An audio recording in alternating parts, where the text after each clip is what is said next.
Hey, it's Rustin with Roleplay Public Radio. We are playing Warhammer 40k Imperium Maledictum, Session 3 of the Endius Mandate here on RPPR Actual Play. In the last session, our team of agents working for Nat, a powerful member of the Adeptus Administratum, landed on Custom 2 to the Hive City of Damnedin to set up their operation to capture 3 psykers.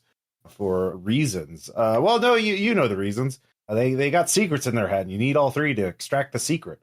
So you've secured a little base at the Orphanarium, and you've all decided to go after Nova, a psyker who is currently with House Vanderguard in a fortress in the factory center, which is currently under siege by House Paxo, the other faction in the civil war that is being fought on most of the planet. So, but before we get to that, you've had some time. We have events and endeavors to deal with. Let's see. And also, I forgot to look up character advancement stuff. That's the one thing I forgot. So we'll have to do that, or somebody can look that up. Let's roll events. Who wants to roll for their random event first? I guess I'll go first. All right. So, also characters. Noah, remind the listeners who your character is. Hey, I'm Noah, and I am playing Khurt Neksilp. I Astra Militarum scout. I am the combat heavy character of this group, it seems. Yeah. Great. So I am also the face of this group, apparently. Yeah, everyone else made weird little guys. And, I can talk to people. Yeah. I can't. So, well, in fairness, Rabbit is not a little guy. Did we determine that Rabbit was like 6'2" or something like that? Oh yeah, yeah, like 6'1". I look it. I think little guy is just it's a mentality. It's a vibe. Mm-hmm. Exactly. It's a state of mind. It's not a state of size. Don't be sizist. It's true. An emotional guy. All right, Khurt, what did you roll for your event? My event is going to be 34. 34. Oh no! Oh no! Yeah, contagion.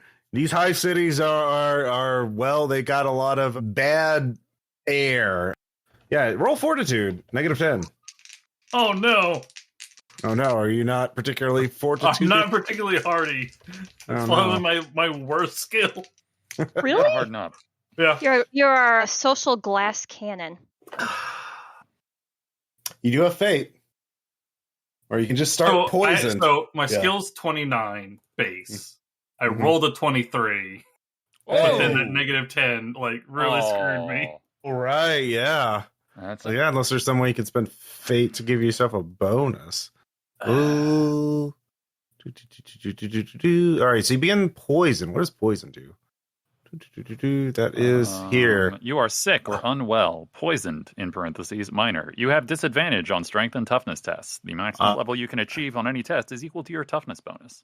Yeah, Poison, we'll say minor, major. obviously. You become prone and incapacitated. Yeah, well, you're not going to be... Yeah, so yeah, getting treated as something you can definitely do as an endeavor. That could be... Yeah, I think that might be what I... Yeah. All right. Life in the Imperium is never boring. So next up, why don't you, V, reintroduce your character to the listeners? Absolutely. Everybody knows Rabbit at this point. You know her. You love her. She's indifferent about you, most likely. She's our voidborn analyst, Astra Militarum. She is definitely the opposite of head empty, no thoughts. It is head full, all thoughts, all the time. Please don't interrupt her while she's thinking. She's fantastic and wonderful, and I love her. I think, she's just a little guy. She's just a little guy with an autoquill and an eidetic memory. So it's great. Why don't you roll that event? A D100. Ooh, okay. Let's see. What is 27? I'm hunted. 27. Let's see here. Paranoia makes it difficult to rest. You begin the next mission fatigued. Yeah. I'll let you. Yeah, if you want to figure out who's watching you, you can make a roll to endeavor. That could be your endeavor. But otherwise, you're just being followed and tailed and watched, and it's really helping that paranoia really develop really nicely. You really get in a really rich and developed case of paranoia. You know what sucks about having an eidetic memory is you remember absolutely everything that you need to all the time. So all of the little pieces are falling into place, and I can connect all of the dots and follow all the little red strings that nobody else can follow because they can't remember them, but I can. That eidetic memory must really make like those 7th grade gym class fails another level of laying awake at night in the bed, going over everything you've made a mistake on. Too real, Kara. Oh my god. So fucking real. So we'll say, it's fatigued minor. You have disadvantage on all tests until you can get a good night of sleep. God. Or get some stims, get some drugs. Either way, it's fine. So next up, Kara, please. Who are you playing again? I am playing Lim, who is a pariah or null, one of the incredibly rare humans that can't be impacted by the warp. They are arguably soulless, or maybe just ensouled in a very different way. But Lim is very strange, having been raised in a part of a hive city that actually fell off the bottom and into a crevice. So spent her entire life in the warring gangs, battling each other over water and the filth and the dark. So most concepts and things are new to her, but she's incredibly glad to be out of there and, looking around and doing things. All right, well, let's see what happens in your time prepping for the next mission. Well, that's just an ad. That's not what I was looking for. Okay, I have it open. I rolled a 25. Is that Death in the Shadows? Mm-hmm. It is indeed. An allied NPC is a close brush with death and turns to you for help. You may spin an endeavor to assist them in some way, strengthening their security, tracking down the attacker, otherwise working to prevent their death. If you fail to do so, your ally develops a grudge against you, or may even turn up dead. So we'll obviously say it is Kali Wool, the old lady running the orphanarium. And she thinks there is a psyker out to get her. She's not quite sure. But she turns to you because you're the person who can deal with psykers. So you can think about whether or not you want to help her or if you want to do something else for your endeavor. Absolutely. I hate psykers. Okay, well, we'll get to that in a bit. And finally, Thad.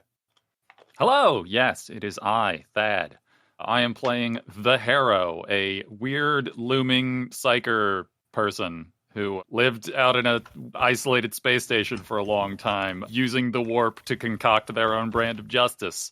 Mm-hmm. And then got snapped up and, does the bidding of the Emperor or whatever now. That's what I got going on. Hooray. Oh, I should roll the dice for the thing. Yeah. Let's go with... That is a 52. Favors repaid. Ooh, you also get favors repaid. So, by the way, don't forget, let's say, Lim, that you also have favors repaid, which you got from last session. So you can cash that in whenever you have an idea of what you want to do with that. But, and same thing with you, the Harrow. You can figure out how you want to call that little asset in whenever you want. Just let me know. Okay. So, let's go to endeavors. Let's start with Rabbit. What endeavor do you want to, or I guess there are only a couple of group endeavors, as we mentioned last time, and you could all agree to bolster the defenses of the orphanarium, or do combat training, but Campaign of Whispers, I'm not really dealing with influence yet. So, but I'm assuming you all will have individual things you want to do. Certainly, Khurt has to go see a doc, I mean, if we do one where we bolster the orphanarium, that would take care of me owing the lady, of me owing the madame of the orphan. That's the wrong word. Yeah, you made it worse. Good job. Yep. Good job, Kara. A little too grimdark. Grimdark. Pull up. My mind grabbed a word, and it was not the one I think any of us wanted to hear. You were thinking of Madam Web, the hot popular superhero movie. The breakout star of... I know what I am. I know what I thought. But if we do that, then... Because there is a medical facility in the prison area, and that could help Khurt. By strengthening it, that we deal with Rabbit's paranoia, and that's me paying back the... Oh, dear God. I don't want to say the word again. The supervisor. The headmaster. Yeah. Headmistress. The orphan broker. The headmistress. Yeah, that's a better word, actually. The orphan broker. Yeah. Better be the broker than the breaker. So Orphan broker is a better word. Then, madam, yes. It's better than orphan breaker because it implies the orphans are no longer being broken. They stopped doing that a while ago. They realized breaking the orphans makes it they're not as good fixing the machines anymore. You can't. Yeah. Although it really does help with the corpse food. So the only thing is, if you decide bolster, that would work, but you have to figure out who would treat a Khurt. So that'd either be one of you with Medicae as a skill, or I would say there's a really bright kid there with certainly seems to know how to treat all the boo-boos and sicknesses. And she could take her into the secret jail and have her treat you there at their little medical clinic, which is more staffed to sedate and dissect prisoners than treat illnesses, but it's got all the basics. So yeah. So Khurt, how you feeling about that plan? You're not going to let a child heal me. I could do it. Yeah. Yeah. I was gonna say I've got like a 54 in yeah.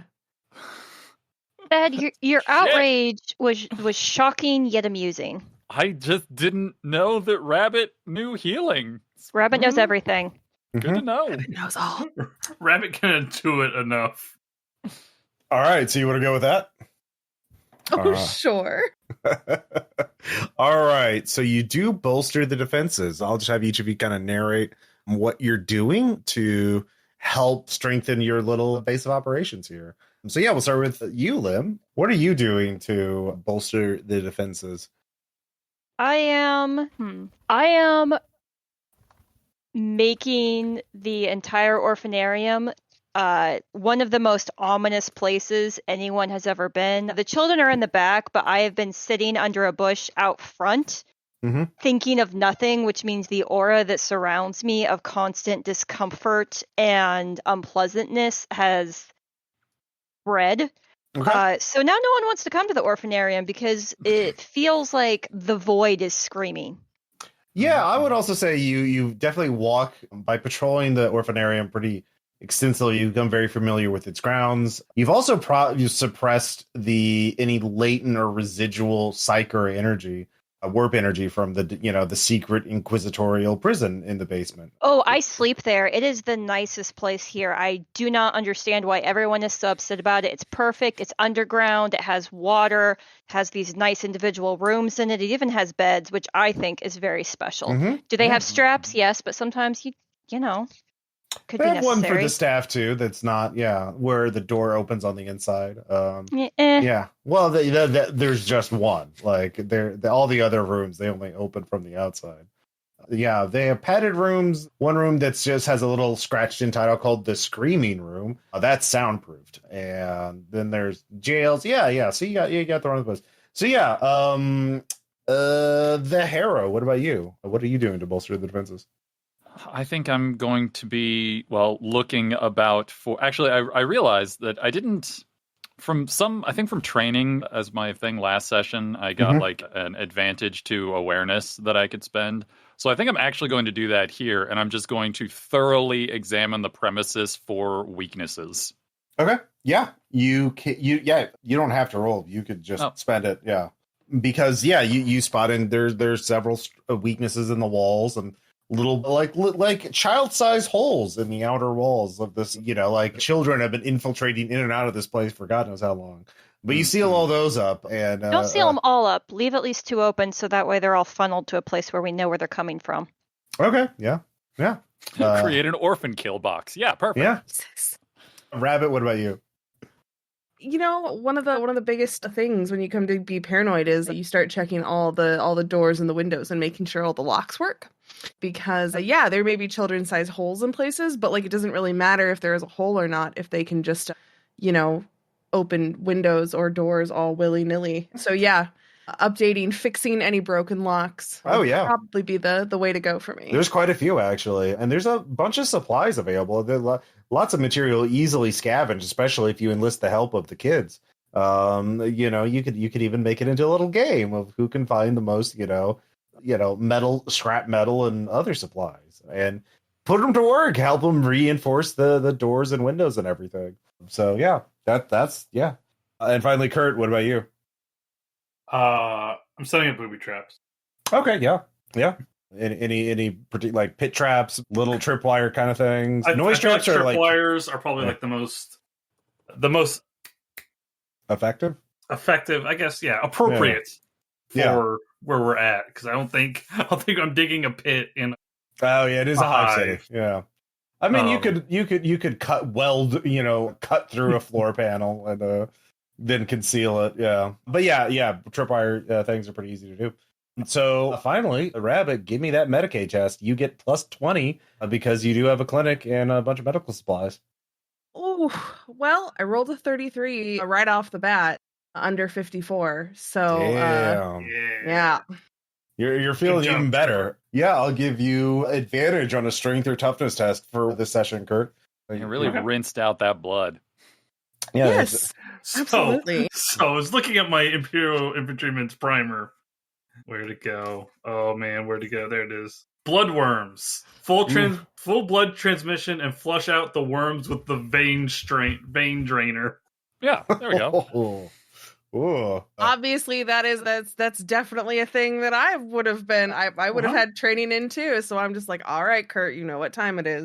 Oh no, it's vein draining time. Oh. Oof. Time for a vein enema. Oh God, it was fine right up until you said that. Was it? It was better then. So you've reinforced the defenses of the orphanarium. They feel much more secure. Kali is definitely very happy that she'll be able to lock herself in, and she has a couple weapons on hands. There's a couple of adults helping this, and they have some basic weapons, a couple of rusty auto guns and knives and that kind of thing. So yeah, you head off. So you do find out that the Nova is at a fortress held by House Vanderguard. That's the side she's working for. And that fortress is currently under siege right now. So there are supply, because Damned is neutral, it's supplying both sides of the Civil War. However, they've stopped all trains to the House Vanderguard side in the factory center because they're under siege and they don't want to get blown up by House. Because once they leave the city limits, right, everything's fair game. So the only trains getting anywhere close to where you're going are going to the House Paxo Arms Depot, which is near the fortress. But it's, you're on the other side of the, so you have to figure out how to get from the depot into the fortress to get to Nova. But of course, first you have to get on the fucking train, right? You had time, so there's a couple different ways there are open cars. You've watched the trains, and you can see that they have open cars and closed cars. And you can see scavengers jumping onto each train, coming back and forth. A lot more jumping on than are coming back. It's pretty risky being a scavenger in a war zone. But there's open cars you could just jump into. That's pretty easy. You can also climb up onto the roof of these train cars. That's, easy. Well, a little more challenging. There's also you do see a couple scavengers go for the undercarriage of these rail cars to hide. And there are some, but there are most of the other train cars are closed and locked, and those would be hard to get into an actual, unless you find some, if someone forgot to lock a door, if you pick it or whatever, or you have that tool, or one of you has a tool that helps you pick locks. So yeah, how do you want to get on the train? And of course, that the train, there are enforcers on it, so to keep it from people from looting the shit and to keep them train hobos from jumping on. So yeah, what are you thinking? Of course, once you're on the train, you can move around, obviously. And then before you go, you could talk to scavengers and try and get some local gossip or tips on how to get onto the train. Yeah, with two of you have favors repaid, so that could be one way of doing that. Yeah, I think I might burn mine to get some advice from some sort of train hopper that I have helped in some manner. All right, my handy Warhammer 40k Imperial citizen name. Citizen name. Here we go. Argus Rascalus. So Argus, he's you're helping the orphans out. That's good of you. Them orphans need all the help they can get. I can see you're helping, making sure that none of them helping fix up the orphanarium. That's real nice of you. So you looking to get into the scavenger business? No, we simply need the train in order to reach our grander imperial destiny. Oh. Well, that's a fancy way of talking about scavenging. Scavenger war zone's real good. It makes real good money. We get a lot of soldiers that way. It's real dangerous. So anyways, so you got to worry about the train man. That's your biggest problem there is he loves murdering us scavengers, but he can't be everywhere at once, and they're too cheap to hire enough. They get enough enforcers who can survive the train too, because if there's enough scavengers, we'll gang up on him. But he used to be an Arbite, and he's a real mean son of a gun. So usually you just the key is to figure out where he is and then not be there, right? Now, if he catches somebody, he'll be distracted for a while, so that's your chance to move. So usually if there's multiple of you, if you can figure out some way to keep an eye on them, then you can all maneuver and coordinate around. You get it? So you can jump on an open car. If you're real ruthless, you can try and lie to some of the other scavengers, get them to go into his path, and that will buy you some time. But that's the key. So I just jump on the car because you don't want to miss your jump. And then you can kind of move from there. Train man usually doesn't come out till the train's away from the city a bit. He's figured out if he chases people off the train, they'll just be back. So he waits until they're far enough away that they can't leave the train anymore, and then he really goes after, especially when we go over one of them bridges over the toxic waste rivers. They can be removed in a more permanent capacity. Yeah. So, if you're really smart, you can get one of them. The one place he won't look is the explosive car. He's superstitious about being blown up. So he's got a shock mall, and he thinks a shock mall can detonate if he uses it. He loves using the shock mall. It could ignite the explosive. So he avoids that like the plague. But, of course, it is a car full of explosives. So don't light any. Don't use any fires in there. They're not real high quality explosives. So, any other questions? No, I believe that will be sufficient. Yeah. Get on the look for their orange train cars with their serial numbers ending in X. Those are the good ones. Those are the shitty ones because they use them to move toxic waste. People avoid them. All right. Well, I wish you well. Consider our debts balanced. He gives you a little salute and goes sauntering off. So, So unless sounds like jumping on the train car. Well, the main thing is I informed the others of the relative safety and luxury offered by the toxic waste car and the explosive cars for dealing with the train man, obviously. Mm-hmm. Yeah. Mm-hmm. So, he did also tell you a little bit about the train man's routine, so you can actually stake him out and watch him as he gets on. Watch him to see what train car he gets on first, and then as he goes forward, then jump onto a later car, so where he starts out. So do you all want to just do that? I mean, works for me. All right. Unless anyone has any other ideas. All right. So you get the train yard. So you all hang back a bit. You don't need to make a check for this. You see the guy come out. He's wearing his, carapace armor. He has the big shock maul, which is like a stun baton, but made for murdering people with electricity. Not so much the just knocking them out. He has a couple other weapons on. It's a big, brutish guy, very sadistic grin on his face as he's chuckling to himself, clearly happy to start another round of hunting people for sport. And all of you wait a bit. You can see some scavengers jump on to various cars, but you wait for those orange cars, and then you can smell them long before you can hear them. It is like a acrid, rotten egg kind of smell. And all of you give me is it athletics? What is the skill for jumping and moving and running? Athletics. Yeah, athletics. I'll give you +10 because the train is quite slow right now. I think it could be dexterity. No, because I have a better level in dexterity. Dexterity is hands. Yeah, that's sleight of hand and pickpocketing and picking locks.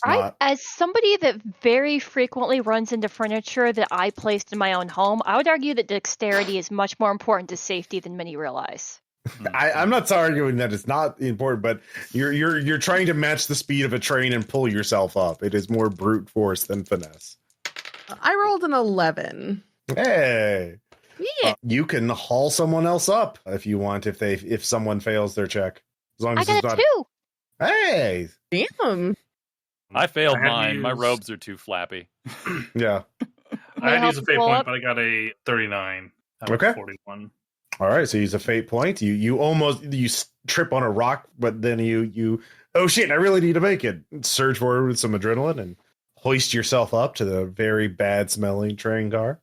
And so all of you, I'll accept Yeah. Lim's help up, and then after letting go of Lim's hand, I will throw up slightly off the edge of the train and step a little bit further away from Lim. oh yeah, the Now- train car is barely big enough for both of you to be at opposite ends and not give yourself a headache. After the Harrow throws up, Lim just says, "Yeah, it's pretty common." So another scavenger gets on the train with you. Rather very shaggy, very, very long hair, a long coat, oversized backpack, and wearing a mask and kind of muttering to himself constantly. Just kind of barely acknowledges your presence. You can see there's a bandolier of blades and other, has a las pistol on his side. Kind of twitchy and just weird.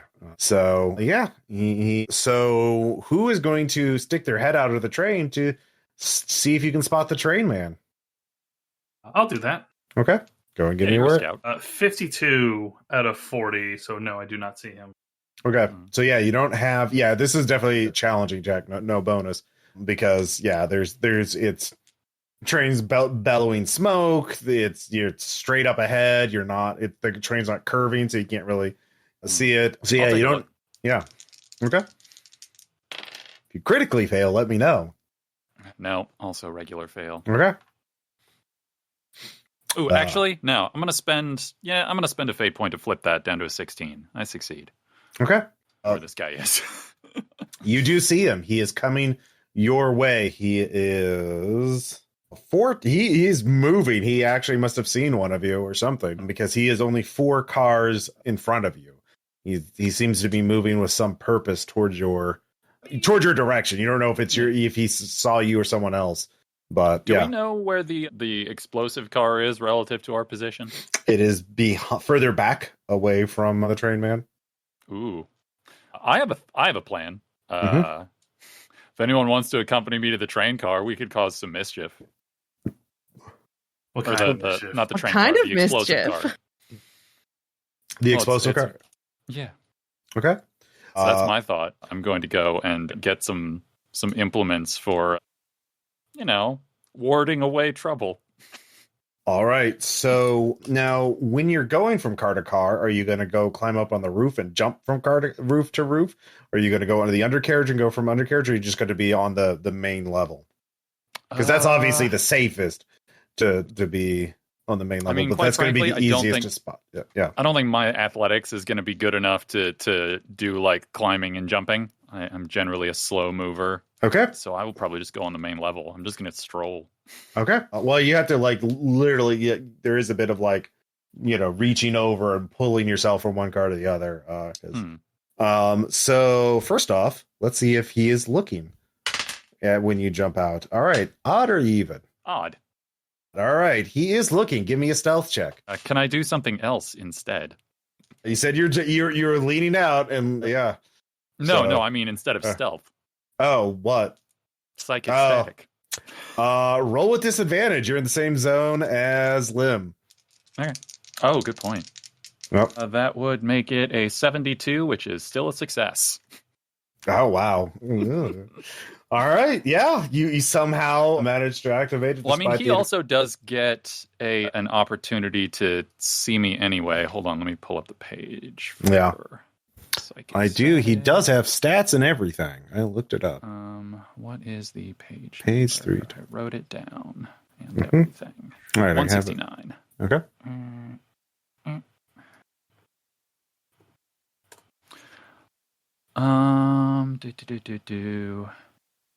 Till the start of your next turn, a creature or device doesn't perceive you unless it wins an awareness test.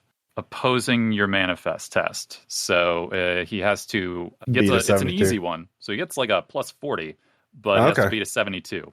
All right. No, he only gets a 45. So yeah. All right. Is it still blackjack rules highest without going over? As far as I know, because it says opposing my manifest test. It would be success level, so whoever gets lower... 7 versus 4, yeah. Oh, let's see here. Oh yeah, so it's the success levels from the highest number, or is it just the 10s? It's you subtract what you rolled from what your skill number is, and whatever the difference is. Okay. Is your success level. Let's see, my skill is... So that's... And I also get a plus... I believe my psychic focus gives me a +1 success level. So that's actually, I think, 2 success levels? Yeah. 2 success levels? Well, he gets 5 because with a plus 40 to his will, it's 80. And he rolled a 45. So that would be 3 or 4. Is it subtracting from what it is with the bonus?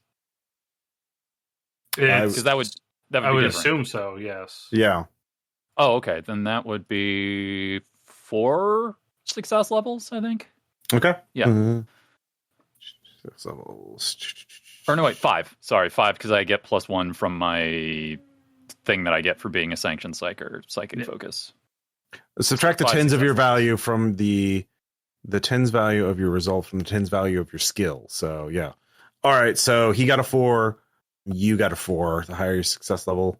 I got a 5, including the high focus bonus. So. Oh, well, in that case, you win. Yeah.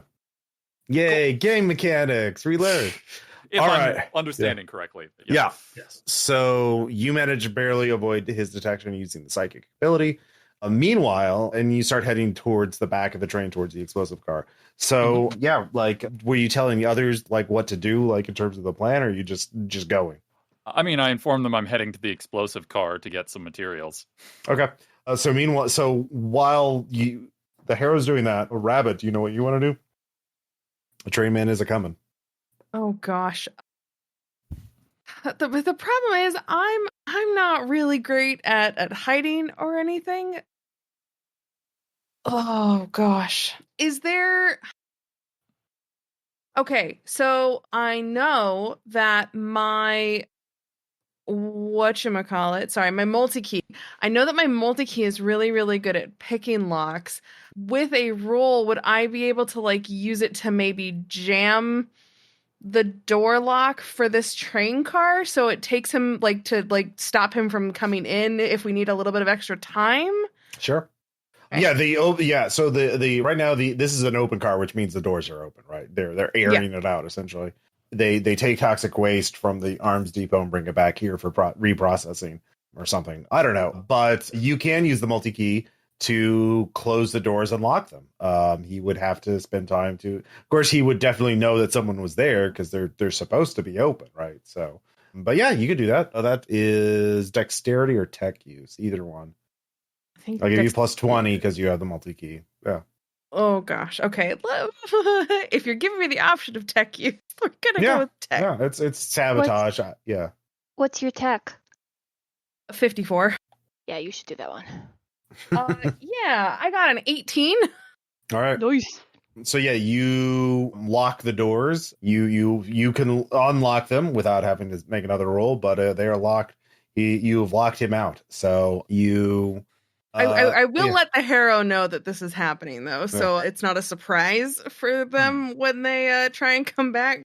Mm-hmm. So while Rabbit is doing that, Khurt, did you know what you want to do? I want to hide so I can get behind the train man. Okay, the best way to do that is go above or below, right? Or you could try and if you see he has to climb, he's going along the outside of the train, right? If he's on the left side, you can go around the right side, but you have to... Sure. Yeah, so you'd have to risk another awareness check and the possibility of him spotting you to see what side he's on. Or you could just guess blindly and hope you're right. Yeah. Or you could go above or below, in which case you don't have to worry about that. I will risk another awareness check. Okay. All right, first off, odd or even. Okay, you guessed correctly. All right. Yeah, give me that awareness test. I'll give you plus 10 because he's closer now. So that is a 13 out of 50. Okay. He is coming on the right side, so you need to make that stealth check with a plus 20 bonus on the right side, because there are parts of the train that you can see. Yeah, so it's possible you might be able to spot you on the other side, but it'd be very difficult. 25 out of 69. Nice. Nice. Nice. So you see he's coming on the right side, you on the left side, and you basically avoid all the bits of the train that might reveal your boots or whatever that he might be able to see, and you're getting behind him. So meanwhile, Lim, you're in there with Rabbit right now, unless you want to do something. Yeah, so sorry, my mental visualization can sometimes not be great. So so he is coming in the door that Rabbit just locked, right? Ostensibly.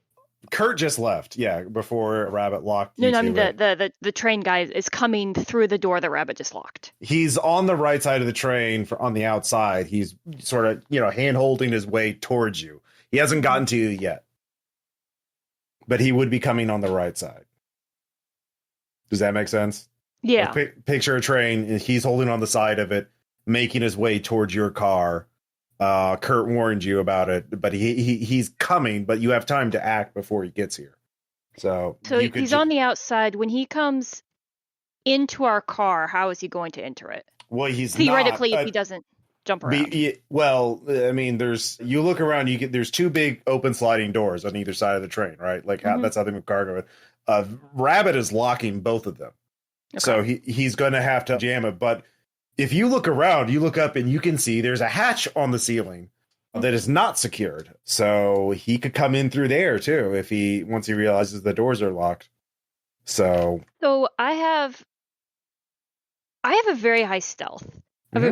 Very high or decently high. Actually, let me check myself before I wreck myself. Yeah, so my stealth is 50. Sure.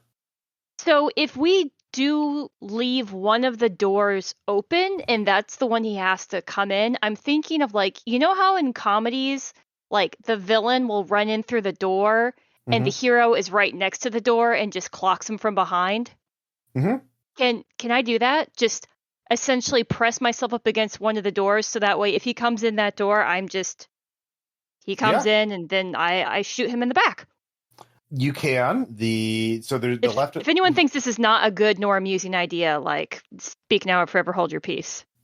Yeah. It's a matter of predicting which door he's going to take, right? So a Rabbit's locking both the side doors, but the hatch is left unlocked right now because it doesn't have a technological lock. It's just like a simple latch. So it's a mechanical latch, which is locked on the outside. So you could. It would have to have like a handhold, right, up there. Yeah, there are handholds to climb up and down to the top of the train and not back. But he would pull up the hatch and he'd just jump down. I mean, think about how tall a train car is. It's the same size as an Earth one. So trains have not changed in 40,000 years. So if somebody has to pull up a hatch, right? That's the place they pull up. They would normally have to face, they can't, when they pull up the hatch, they usually they're going to be facing the spot that they pulled, right? So it's at your feet, you pull it up. So there's one angle that somebody is basically not going to be facing when they jump in, one of the three sides. Sure. I just want to be, hanging upside down from the ceiling. Oh, yeah, there we go. Yeah. Gun aimed. And if anybody jumps in there, they will either have their back or their side to me, and I will snap them. And my dexterity is very high, even though my athletics is weak, and I feel this might be more of a dex thing to climb up there and hang like a spider monkey. You don't have to make a roll for that. That's there's plenty of handholds. You can't hold it forever, right? But especially if you're dangling from your knees, you can hang there for 10, 15 minutes before the blood pressure gets to you. Yeah, exactly. So you can do that. That's not a problem. Yeah. So you're in a good ambush position. If he comes in through the hatch, you'll be able to ambush him. So. And even if he doesn't come in through the hatch, I'll still be in a not bad ambush position because how many people immediately look up? That's true. Well, there's also Rabbit there too. He's probably going to be looking at Rabbit because Rabbit's just probably in the train car, just just hanging out, just vibing. Just vibing, really. Is there anything Rabbit can hide behind? Nope, it's an open train car. There's no car. Oh, there's the other scavenger there. The guy muttering to himself. Rabbit can hide behind that guy with all the knives. So yeah, it's just right now. Yeah, that doesn't sound dangerous or awful. Thanks. Yeah, he doesn't seem to be caring about anything you're doing. Yeah, so Weirdly, those kinds of people never really seem very interested in bothering Lim. Couldn't say why. yeah. So meanwhile, the Harrow, you've gotten to the explosives car, and it is locked. And what do you want to do? How strong a lock does it use? Oh, actually, one thing you do notice is one of the door facing you actually has a rag tied to the handle. And you can see it is actually slightly ajar. All right, I'm dumb enough to see what this is about. I'm going to investigate the rag door. Okay. You open up the door. It is dark. You see artillery shells, boxes labeled various types of explosives. I don't know if you have like a lore. I guess you recognize they have everything, like all kinds of different explosives. It's the explosive car. It has explosives. Excellent. Yeah, give me an awareness check because you are reasonably suspicious of things. 14. Okay. Well, that is an 81. It's a success level of 3, if that matters. I'm thinking you got it because I don't think this guy could possibly have a stealth this high. Yeah, he just failed this check. All right, cool. There is a person hiding in there behind the crates with a silenced pistol. You can see that peeking around the corner, and it looks like the person is waiting for you to come in. I imagine I don't have any way of knowing if he sees through my psychic static, right?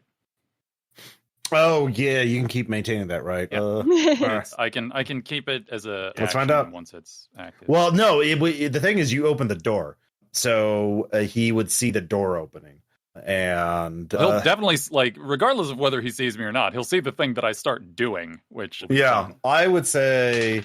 Yeah, actually, this will probably change his action. What'd you get, a 72? So he got a 14 versus 40, so he got 3. So you still beat him, but he sees the door opening on its own, which is... Yeah, so what is your immediate reaction to seeing this? I mean, if he's not doing anything, I am simply going to keep an eye on where he is and start doing my next thing. Which is?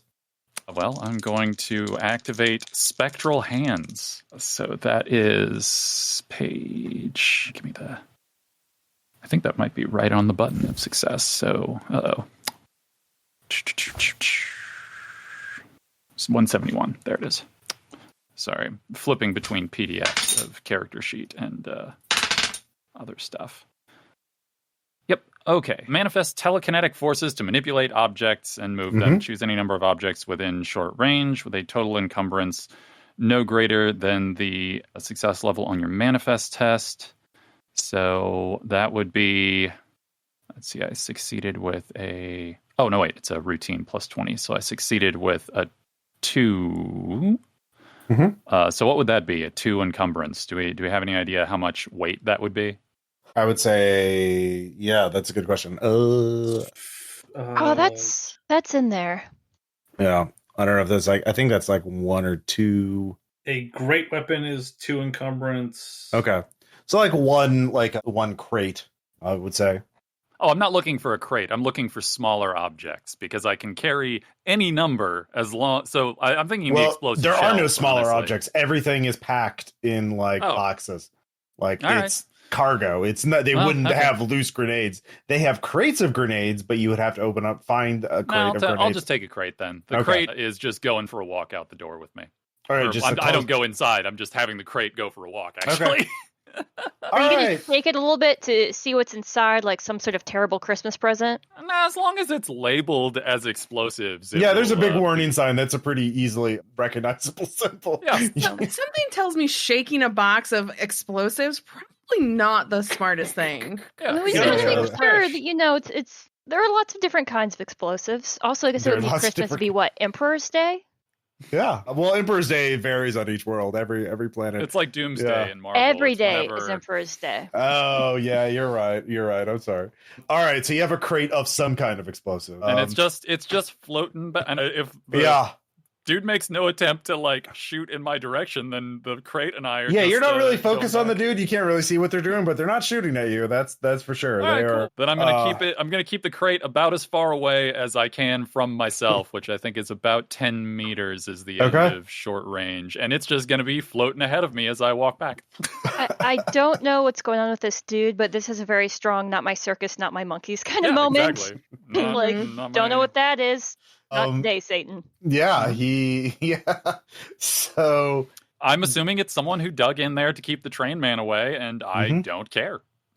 all right, Khurt, you have an idea of where the train man is, and he doesn't know that you're on the other side of the train.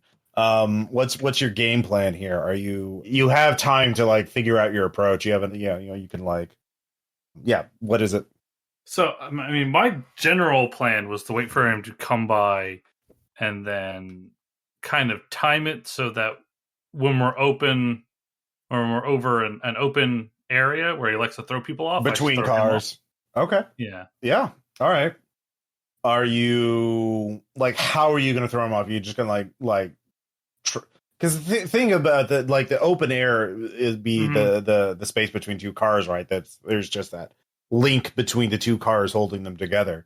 That's the most open space you can get him. You could like wait for him to get there and then hold on to both sides and then kick him with both legs. That could work, or you could try and punch him, or just that would be that's what I'm picturing. Like he comes forward, you're already there, and you just both boots out right in his chest. Yeah, that works. Okay. All right. So you did get that. Let's see. He is. Yeah. Let's go ahead and give me that. What is it? Melee. Melee. That is 47 out of 48. Oh, damn. All right. Now he is wearing heavy carapace armor. So, carapace armor. So he has armor 5. Now you're just trying to knock him off. You're not trying to inflict damage. Yeah. Let's see here. We'll call that grapple check. So let's see. Make a athletics bind or melee. All right. He will get a melee check. He'll have a negative 10 on this because he's surprised. Mm-hmm. But if he makes it, he manages to hold on with one arm. If critically makes it, he'll be able to reverse it. But so. Yeah, basically. That's not going well for him with a 90. I forgot. Do I get fate points for this? I don't know. I do like key characters get fate points? Yeah. You might have your own like pool of fate points to use for characters. I'm not 100% sure. Yeah, because I know you did in Wrath and Glory. Wrath and Glory did have a mechanic like that. But we will say No, it works. Like you fucking did it. Like you didn't knock him out with that test. So you see the trainman get knocked off he falls off into the toxic river. He's just very surprised. So you're walking the crate of explosives out, and that's you hear a voice behind you, the Harrow, as you're on one. How are you walking on the roof? Are you walking? You can't actually, in order to maintain sight, are you going along one of the sides of the train? I was probably walking along the roof, if I had to guess. Yeah, so it's very slow going because you have to keep your balance, and you're also maintaining your focus to keep the explosives, levitating in front of you. And you hear a voice behind you. Look, just because I can't see you doesn't mean I can't throw this flash grenade at you. I just want Khurt, all right? I don't think you're Khurt, but you can be Khurt, and the rest of you can all go. Well, I suppose now this will be a risk because they will see me when I do this. Mm-hmm. Let me see. 182. Routine plus 20. Okay. So they will get a plus 20 discipline test to resist this. Mm-hmm. But what I'm going to do with let's see, that's a 59. So it's a 2.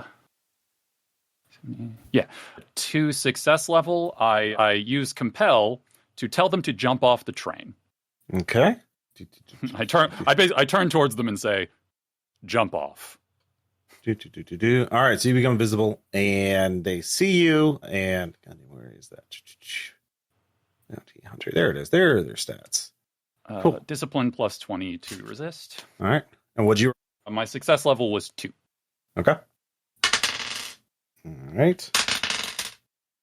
All right, so they got a 29 out of 70 with the bonus. Ooh. So that is going to be enough to resist, and they stay true to their word by throwing a flash grenade, which I'm treating game mechanics wise as a choke grenade.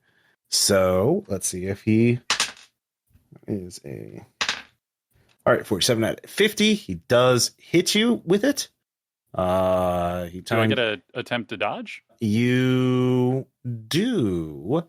Of course, if you're doing this on top of the roof of the train, so you will be at negative 20 because guess what? It's a moving train. Let's see. I'm assuming that's just athletics, or is there a dodge skill? I would assume just. Ooh, here's a stupid question. Since my psychic hands are still active, if I drop the crate, can I grab the grenade in the air? That would be a negative 20 on your psychic test, and that means you don't know what's going to happen to those. You don't know what kind of explosive that is. Yeah, but All let's see what happens. I mean, to be fair, a lot of explosives, if you just drop them, aren't going to go off in, functional societies. Mm-hmm. Yeah, but well, functional the society. Imperium ain't exactly functional. I added that addendum with that in mind, but... Let's see. Where was it? Was it 181 for psychic hands? No, that was for compel. Damn it. 169? 171 there. Nice. 171. Okay, so it's plus 20 normally, so that means it just cancels out and it would be my regular psychic test. Mm-hmm. Cool. That is a 31 out of 60, so I drop the crate and catch the grenade. All right, it still goes off. The pin was pulled, but it is. I will give you a bonus on your save because the flash is not right in your face. It's only 10 feet away. So go ahead and give me a regular endurance check. Endurance. Where are you? Oh, that's a derived thing, isn't it? Mm-hmm. Or is it? Where is endurance? Fortitude endurance. Sorry. Oh, fortitude. Got it. Yeah. Sorry. Yeah. It's fortitude endurance. Right. If you have an endurance specialty, then you can use that. Yeah. Gotcha. I am going to spend a fate point to flip that and make it an 06 instead of a 60. Okay. So the bag or the crate of satchel charges goes under the train wheels. They all of you feel the train rumble as they take out a train car, 2 cars back, and the train starts shuddering a bit. And let's see here.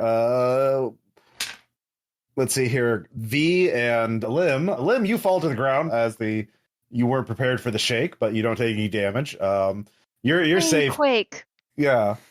Khurt, go ahead and give me athletics, the plus 20, because you're in a pretty good position. Oh no. 79 out of 61. Okay. So you slip. Yeah, and we're gonna find out what damage does. Let's see here. I am going to treat this like Guess you're still not over those worms. No. yeah. Oh wait, Let's see here. doesn't he get some sort of bonus from how well he was healed earlier? Yeah, you could get advantage on that. You know Yeah. what? I will. Yes, I'll use my. What was it? Plus 20. Sure. So that would be 81. So I would make it. Okay. Again, you just feel so healthy. You're able to avoid that. So Grain goes off. Rabbit. You're welcome. It's real good blood you got. Nothing like a good blood enema to get you feeling fresh and sassy. Sorry, the grenade goes off, sort of in between you and this mysterious armed figure. Or well, let's just find the bounty hunter wants Khurt. So, and remember from last session, your event was a bounty hunter after you, Khurt. Oh yeah, I remember that. Oh yes. Oh, I didn't forget. Okay, yeah. So the grenade goes off, and so yeah, both of you give me one more. This is athletics to stay on the train, thanks to the explosion and the flash grenade going off between the two of you. Don't worry, the bounty hunter has to as well. And this is challenging. Oh, ooh, that is a very significant number. Hey Ross, I have an important question. Yeah. What's the range of a critical failure? It's doubles, I believe, if it's over your skill. No, I don't think that's it. Isn't it like the top? Isn't it like, is it 90? 96. Yeah. It's 95 to 100. Okay, good. Yeah. Then I just missed. It's just a regular I wasn't miss? sure what it was. Regular failure. Yeah. Okay, yeah. Yeah, there are 1 through 5 is always a success, and 96 through 100 is always a failure. 1 through 5 is always a success. Then regular failure. Yeah. Okay, yeah. So yeah, you slide off the train. And yeah, I guess as I fall off the train, I am also going to be like, if someone's hunting Khurt on the train, also I've fallen off into the box thing. You're falling off, but you have a chance. The question is, because it's not a crit failure, you're not like having to burn fate. It's more like where you catch yourself. Oh, okay. So give me an athletics check, and don't crit fail this. Yeah.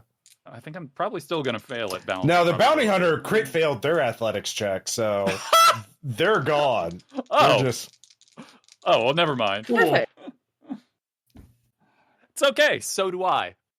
Oh, okay. Oh, no. 99. All right. Oh, Jesus, Thad. Did you change your dice? Yeah, I did. It rolled worse than the previous. This is the time you would burn. Let's look into burning fate points, because this is 100% going under the train trade if you don't do this. So, Game Master running the game. Where is fate? It's weirdly late in the book. 220. Yeah. Yeah. All right. Burning fate. Die another day. So let's see. The Emperor protect. Oh yeah, you have several options. So you can take the damage and die another day. To you go under the train tracks, but like somehow you pull yourself up and don't die. So that's guaranteed that you won't die. Emperor protects. You completely avoid incoming damage by someone likely. You suffer no damage, but there's no guarantee you survive later rounds. In which case, you go under the train tracks, but you catch onto the undercarriage, and now you're still in danger. Or rather than roll the result of the test, may choose a number instead, allowing you to succeed in even the most dire of situations. So, yeah, in which case you would catch onto the side and be fine. And this like reduces my fate pool by 1 permanently, right? Yes. Isn't that how that goes? Okay. Mm-hmm. Because otherwise I would have basically looked up the most dangerous weapon in the game and rolled that much damage. Because, yeah, well, then I catch myself. Yeah. And critically succeed and pull yourself up. And the Emperor protects. Yeah. So all of you, I'll inform Khurt that he had someone looking for him, but I escorted them off the train. Well, thank you for that. The train lost a couple of cars towards the back, but it's not the first time this has happened, and it certainly won't be the last. And all of you pull into the House Paxo Arms Depot. Okay, so all of you survived the train trip. Only one near-death experience. So the main question is, when do you want to get off the train? And you can see up ahead, it takes over a day to get there. And there is light in Custom 2. It is a nice world overall, except for, the industrialized war zones. But there's day and night, and so, you left early at the crack of dawn, and you get there in the dead of night. And you can see far ahead the searchlights in the sky looking for enemy aircraft. You're far from the front line. Well, you're not that far from the front lines, but you are away from the front line. So there's no active shelling, but you can hear artillery far, far off into the distance, just an omnipresent rumbling. But yeah, this is the weird. Yeah. Do any of you just do all of you continue to ignore the random scavenger on your train car? Or, I mean, I feel like the law of the rails is live and let live. Okay. Yeah. As long as he's ignoring us and doesn't appear to be allied with the bounty hunter who was hunting Khurt, then yeah. Yeah. So as you get closer to the arms depot, the scavenger suddenly sort of like stands up and like he's just woken up, and he kind of looks around and he sees you. He's like, you four have served as admirable company. I salute you and wish you good luck in the field. Good day. And he just jumps out with a plume. And Of course he does. Tucks and roll. Yeah. The scavengers are leaving before it gets to the depot because they're scavengers. They Yeah, do we suppose the scavengers know something we don't that we should perhaps consider? I mean, I'm sure they're much more familiar with both the planet itself and this region, so I'm definitely going to assume that they know a bit more than we would. Actually, Rabbit, you are someone who would know what's going on because you have a lot of knowledge. So you could roll logic or lore. How about a 49 under 54? Okay. So what you realize is, one, the scavengers are leaving early because they are scavengers. They're going to the old battlefields is their prime area, right? Like battles that have been fought and like those places have been abandoned, so they can loot in peace, right? That's obviously not your mission. So you think they're probably, House Paxo's probably not worried about enemy saboteurs coming in from the trains. Like that's so circuitous. The fact that if they were worried about that, they would put armed guards on the trains. The fact that they have it means they're not worried about it. So given what you've seen of this military, you're probably fine if you don't draw attention to yourselves, at least to look around in this, very massive warehouse sector, essentially, where they, load, and you realize it might be helpful to get some idea of how the siege is progressing to figure out your approach as well. But you're probably, you probably don't want to be in the open car, but if you climb into the undercarriage or cling to the roof or hide somewhere on the train, you're probably not going to face too much problem. But that's if you want to go into the sector. The problem is you have to go through the lines, right? Like you have to get from House Paxo's lines into the fortress and the Vanguard side, and you have no idea how to do that yet. So yeah. Okay. So Khurt says, or was it Khurt or the Harrow? Somebody said, do we think that the scavs know something that we don't? And I'll just kind of start rambling off all of these little details. Unfortunately, we will need to get off, so we should find someplace safe to do that before we find ourselves with some unfriendly faces. But it should be fine enough, and it'll allow us to get a little bit closer and to regroup and find information that we seek for the rest of our journey. All right. Okay. So, where do you want to hide? Some place that doesn't require a ton of athletics to do. Just if I had a say in it, but that's just me. Yeah. There. You could go in the explosives cart. That's pretty hidden until they unload it, and you do have it. It is unlocked. You do know that. It's true. Yeah. Yeah. So we just say you all climb over into the explosives car, and that's for me. Yeah. So you get in the explosive car. So the train gradually slides to a halt, and you're in this metal car, so you can't really you can't really see out, but you can't open the doors. So you can all give me awareness checks. Oh, 61 over 35. Nope. Okay. Nope, I see nothing. 77, I am struck blind. Oh, we all did real bad then. Oh no. All right, none of you have any idea of when to fucking make your. It's a total blind luck. So the train is slowing. It's slowing. It's slow. You just someone say when you want to do that. It's slowing. It's slower. It's almost stopped entirely. All right, I'm going. All right. All right. You slide open the door. You can see you're in the train yard. On one side, there are more trains You peer up the other side. You can see this is the loading area. Like it's a big, like open. There's servitors, which again are lobotomized cyborgs that are used for brute work, and they're unloading. They're getting ready. They're queuing up in front of the train cars so they can start unloading them. So there's a bunch of servitors in front on one side, and there's a bunch of trains on the other. Been stopped. So what side are you? And there's people milling about, but again, this low security area. Actually, they're kind of not really paying attention to you. So, or nobody's noticed you yet. So, yeah, you can all kind of like jump out and start like looking around. There's a bunch of, looks like you can see workers. There's soldiers, in-house Paxo uniforms. There's servitors, a couple tech priests. There's signs listing, quartermaster, warehousing, intelligence offices, barracks. All the kind of things you'd imagine in a big depot. So I would assume our target is in the intelligence department. So well, remember they're in the Vanguard Fortress. Yeah, you're in House Paxo right now. You have to find a way into a fortress that's currently under siege. So so the intelligence office could give you some information on how to fucking do that. Yeah, I'm going to be heading that way. I will Vox speed the others and let them know I'm heading here. Yeah, you can all split up now. It seems like no one's paying attention to you, and there are ununiformed people working here.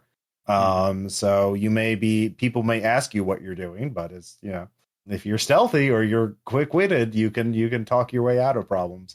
So yeah, Khurt, you're heading to the intelligence office. Lim, where are you heading? I don't know. You know what? Do you want to spend a fate point for a story advantage? I get it back, right? At the end, because it's not permanent, because I'm not dying. I'm not dying, am I? No. You are not dying. You can't hurt me. Okay. Well, I mean, you have to make choices like going to steal explosives from a car and confronting a bounty hunter. Mm-hmm. Yeah. So you can, any of you can spend this big point for a story advantage. Yes, I think I will. Okay. Well, there's a couple different things. Yeah, there is actually so you wander around a bit and you bump into this incredibly tough, muscular, scarred woman in like a light, but very high-end carapace body armor.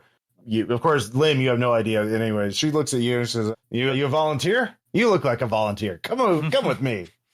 Yes. It's like Great. A delay, like she responds to herself, and then as an odd delay, yes. You're a brave one looking to volunteer.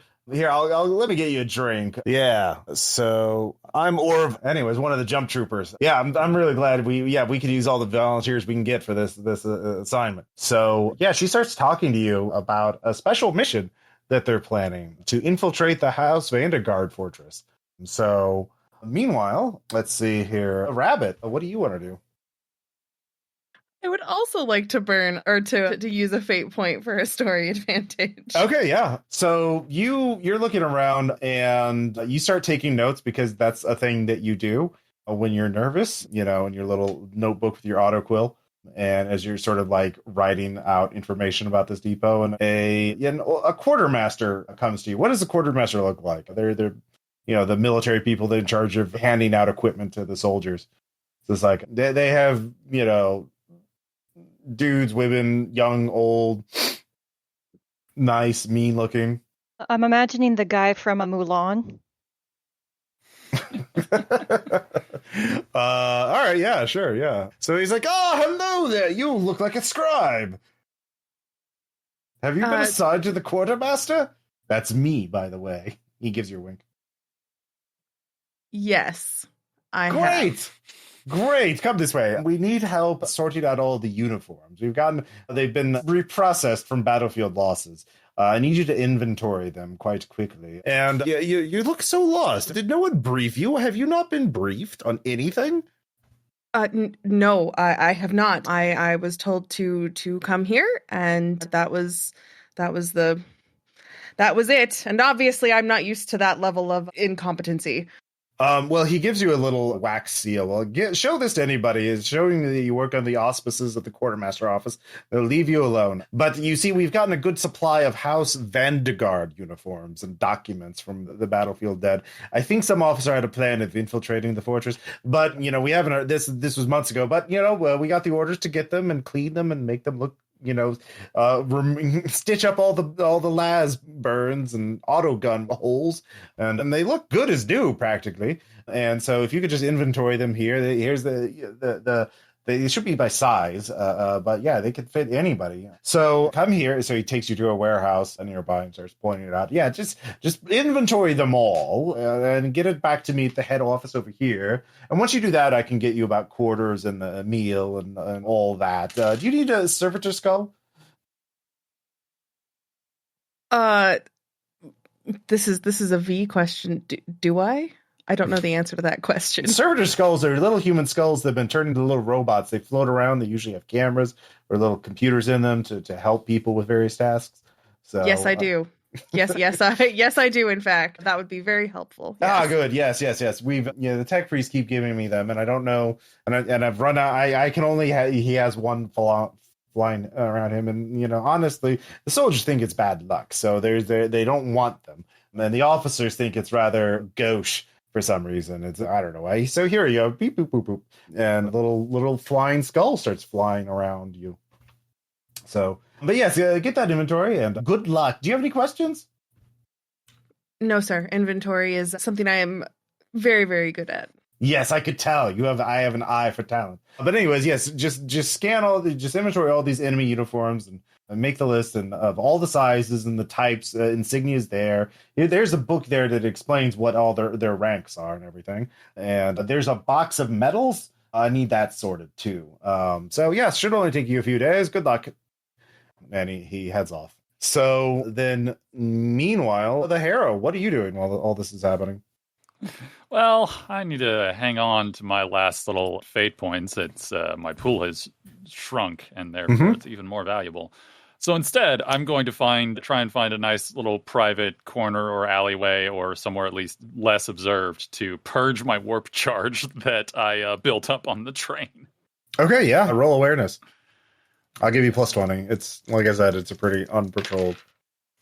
24. That would be a success even without the bonus. Yeah. There's an empty warehouse. Nobody's using it right now. So cool. That warehouse is about to get weird. All right. All right. Well, you can figure out and let me know what the results are. Meanwhile, Khurt, you see, it says intelligence, and it is a building officers and other people are coming in and out of. There is a posted guard there, and they seem to be making sure people are wearing House Paxo uniforms before they go in. So yeah. Now, as a guardsman, of course, you would know that you could always try and bluff your way and say you're one of the special forces types, that you're undercover, or that you're a specialist of some kind. So, or you could try and find a way to sneak into the building that's not guarded, or you could eavesdrop outside. Because, people are coming and going and they're talking. So, yeah. I think I'm just going to try and bluff my way in then. Okay. So, I'm going to walk up to the guard and be like, I'm here. I heard you had some postings for guns for hire. Okay. That's what, persuade? Presence or rapport, I think. Rapport? Yeah, rapport is fine. I will fate point that to reroll. That was even worse. So, all right. Yeah. Where's your paperwork? Paperwork? They didn't say anything about paperwork. How'd you even get in here without some kind of paperwork? Yeah, guns for hire. I mean, you had to have gone from. Look, you have to go back to the heliport, get your paperwork, and come back. Oh, God damn, fucking mercs. You should have had somebody there tell you where your orders were. So they were just shouting and pointing us towards y'all. So look, I can't let you in there without paperwork. Just go to the heliport. Tell them you're one of the hired guns to look for the. Did he even tell you why we need the hired guns for this? I mean, they just put a posting up saying they need men. Yeah, specialized men. So yeah. Okay, well, Jesus. Well, yeah, good luck. Yeah, with that. And he just kind of laughs. Why? What are they doing? Well, we got this fortress under siege, right? Yeah. Well, we keep discovering new mines and explosives in the no man's land, and we're trying to sneak in. We're trying to set up shorter ranged artillery, and our forces, our patrols around the fortress keep getting ambushed. They're not like lowering the drawbridge to let men out. Like, how are they ambushing our guys? How are they setting up explosives outside the walls of the fortress? They have some way in or out, and they need people like you to find out, because we just don't have enough manpower right now to fucking penetrate the fortress or to get through. It's a stalemate. I see. I mean, tunnels sound like the likeliest option, but all right, well, I guess I'll go get this paperwork thing figured out. Thank you. Okay. All right, yeah. Yeah, you could try and investigate, see if there are some tunnels underneath the fortress leading out. That could be something to look into. All right, so are you going to head to the heliport? I'll head that way, sure. All right. I'll keep my ears open. Okay. So meanwhile, Orb, the jump trooper, is talking a lot and about military. Have you spent a lot of time with soldiers? Are you familiar with how they speak and like what their jargon is or anything like that?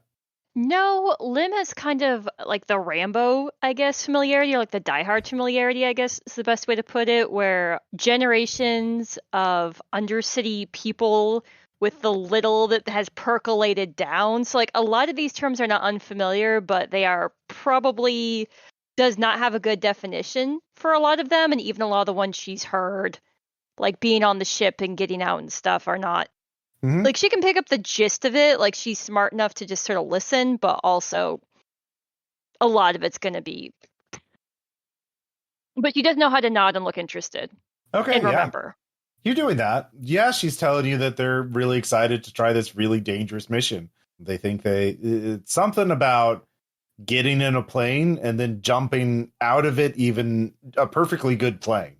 And yeah, do you know what a parachute is? No, that's not really a thing that people did in the Undercity. Yeah, you've never been up in the sky like that. Yeah. You've never seen the sky. You've never been looked down from a plane before. Yeah, this is all really new and weird to you. But yeah, she introduces you to some other jump troopers. Right? They all look, very heavily armed, and they're getting ready tomorrow to get in a plane and then jump out of it, even if it's not on fire, and somehow not die. Like, Lim has worked backwards logic and determined that she was on a train, which they jumped onto. And therefore, they are jumping out of a plane, right? Very similar. She thinks that a plane might be a type of train. Okay. And then they shoot people, right? They jump out with their parachute, like a Laz pistol. Oh, yeah. You know what? Give yourself a fate point for this session. That's great. Yeah. Like, again, we're working backwards with not a lot, but we're trying, and oddly enough, the misunderstanding that she has doesn't seem to actually be causing any problems. Yeah. So yeah, basically what you get is a little insignia saying you're a jump trooper now. And if you can round up any friends, they can be jump troopers too. They leave it before dawn in like 6 hours. So get here in 5 hours, and we'll give you shoots and las guns, and we can see how many of you get inside the fortress. So, I get a shoot and a las gun? Do I need both of them? Yes. She whispers, I will make friends. The implication being not that she is going to have friends, but that she is going to force them and just leaves to find people. Yeah. So, yeah, meanwhile, Rabbit, yeah, they have a whole warehouse full of House Vanguard uniforms of all kinds of sizes, all ranks. And yeah, you have the quartermaster seal with you. And yeah, they have a cogitator there that's connected to the quartermaster's computer network. So yeah, what do you want to do? I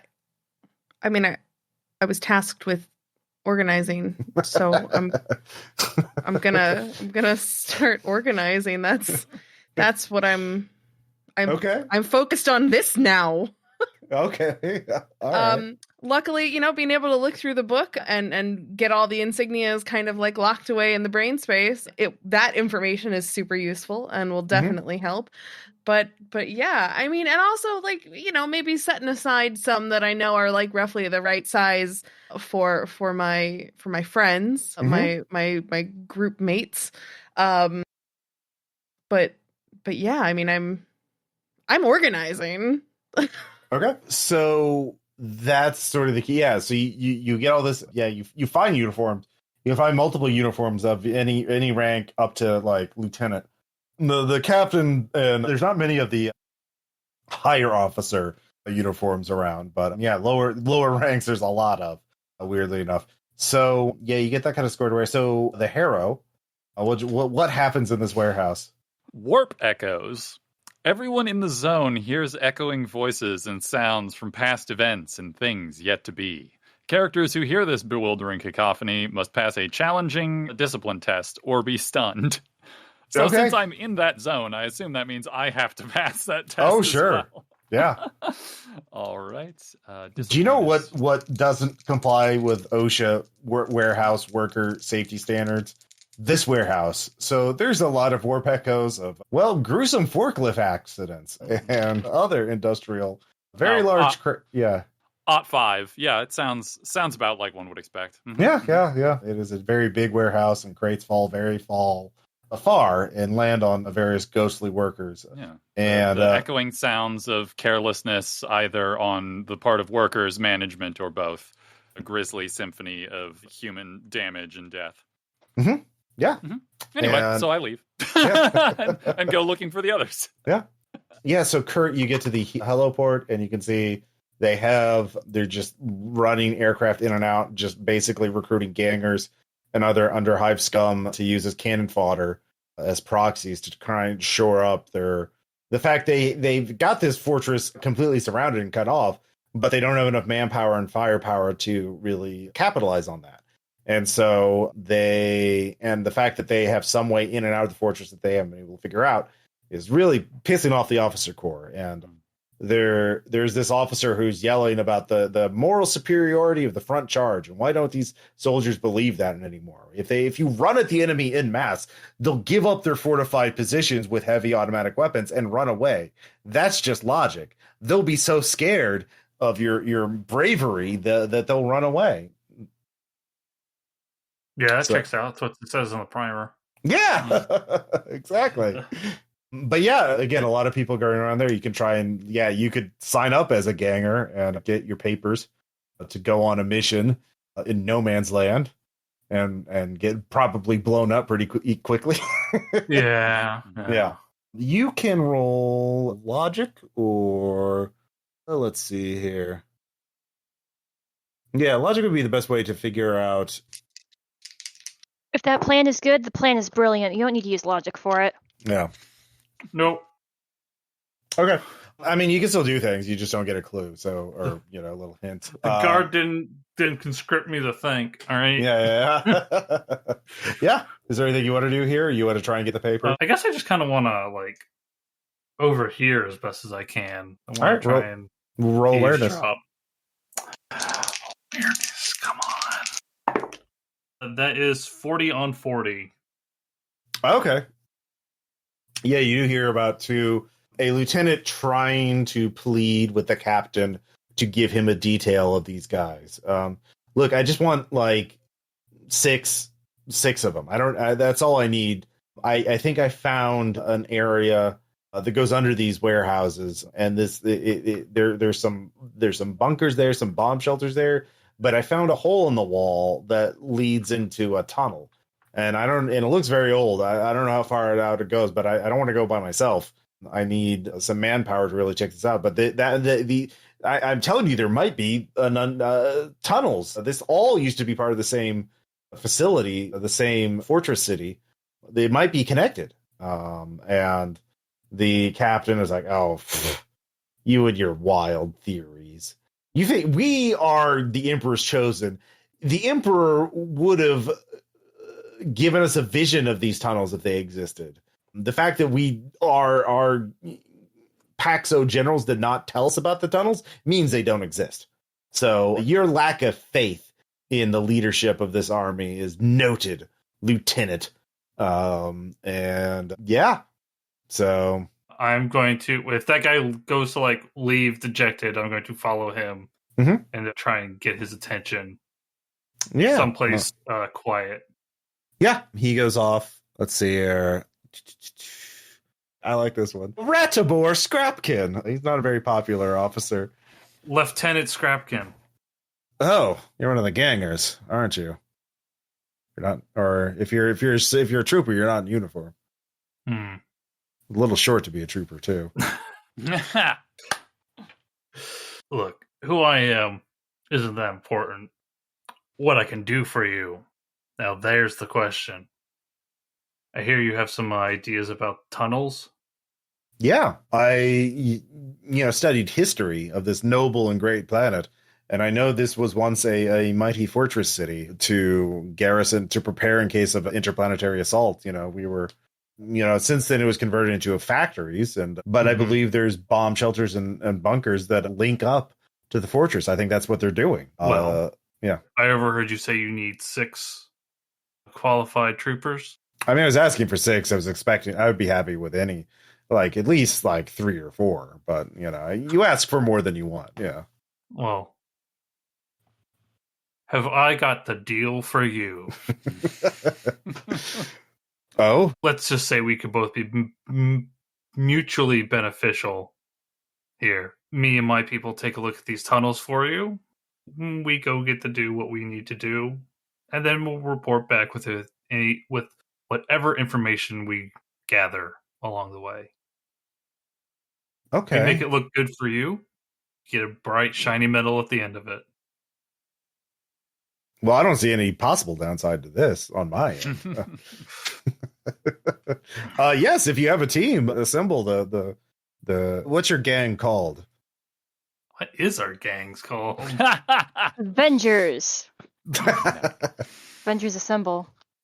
I love the idea that Khurt just has to come up with this on the fly. Like this is not a team discussion here. Yeah. This is Khurt naming the group right now. Boy, oh boy, are you gonna hate me?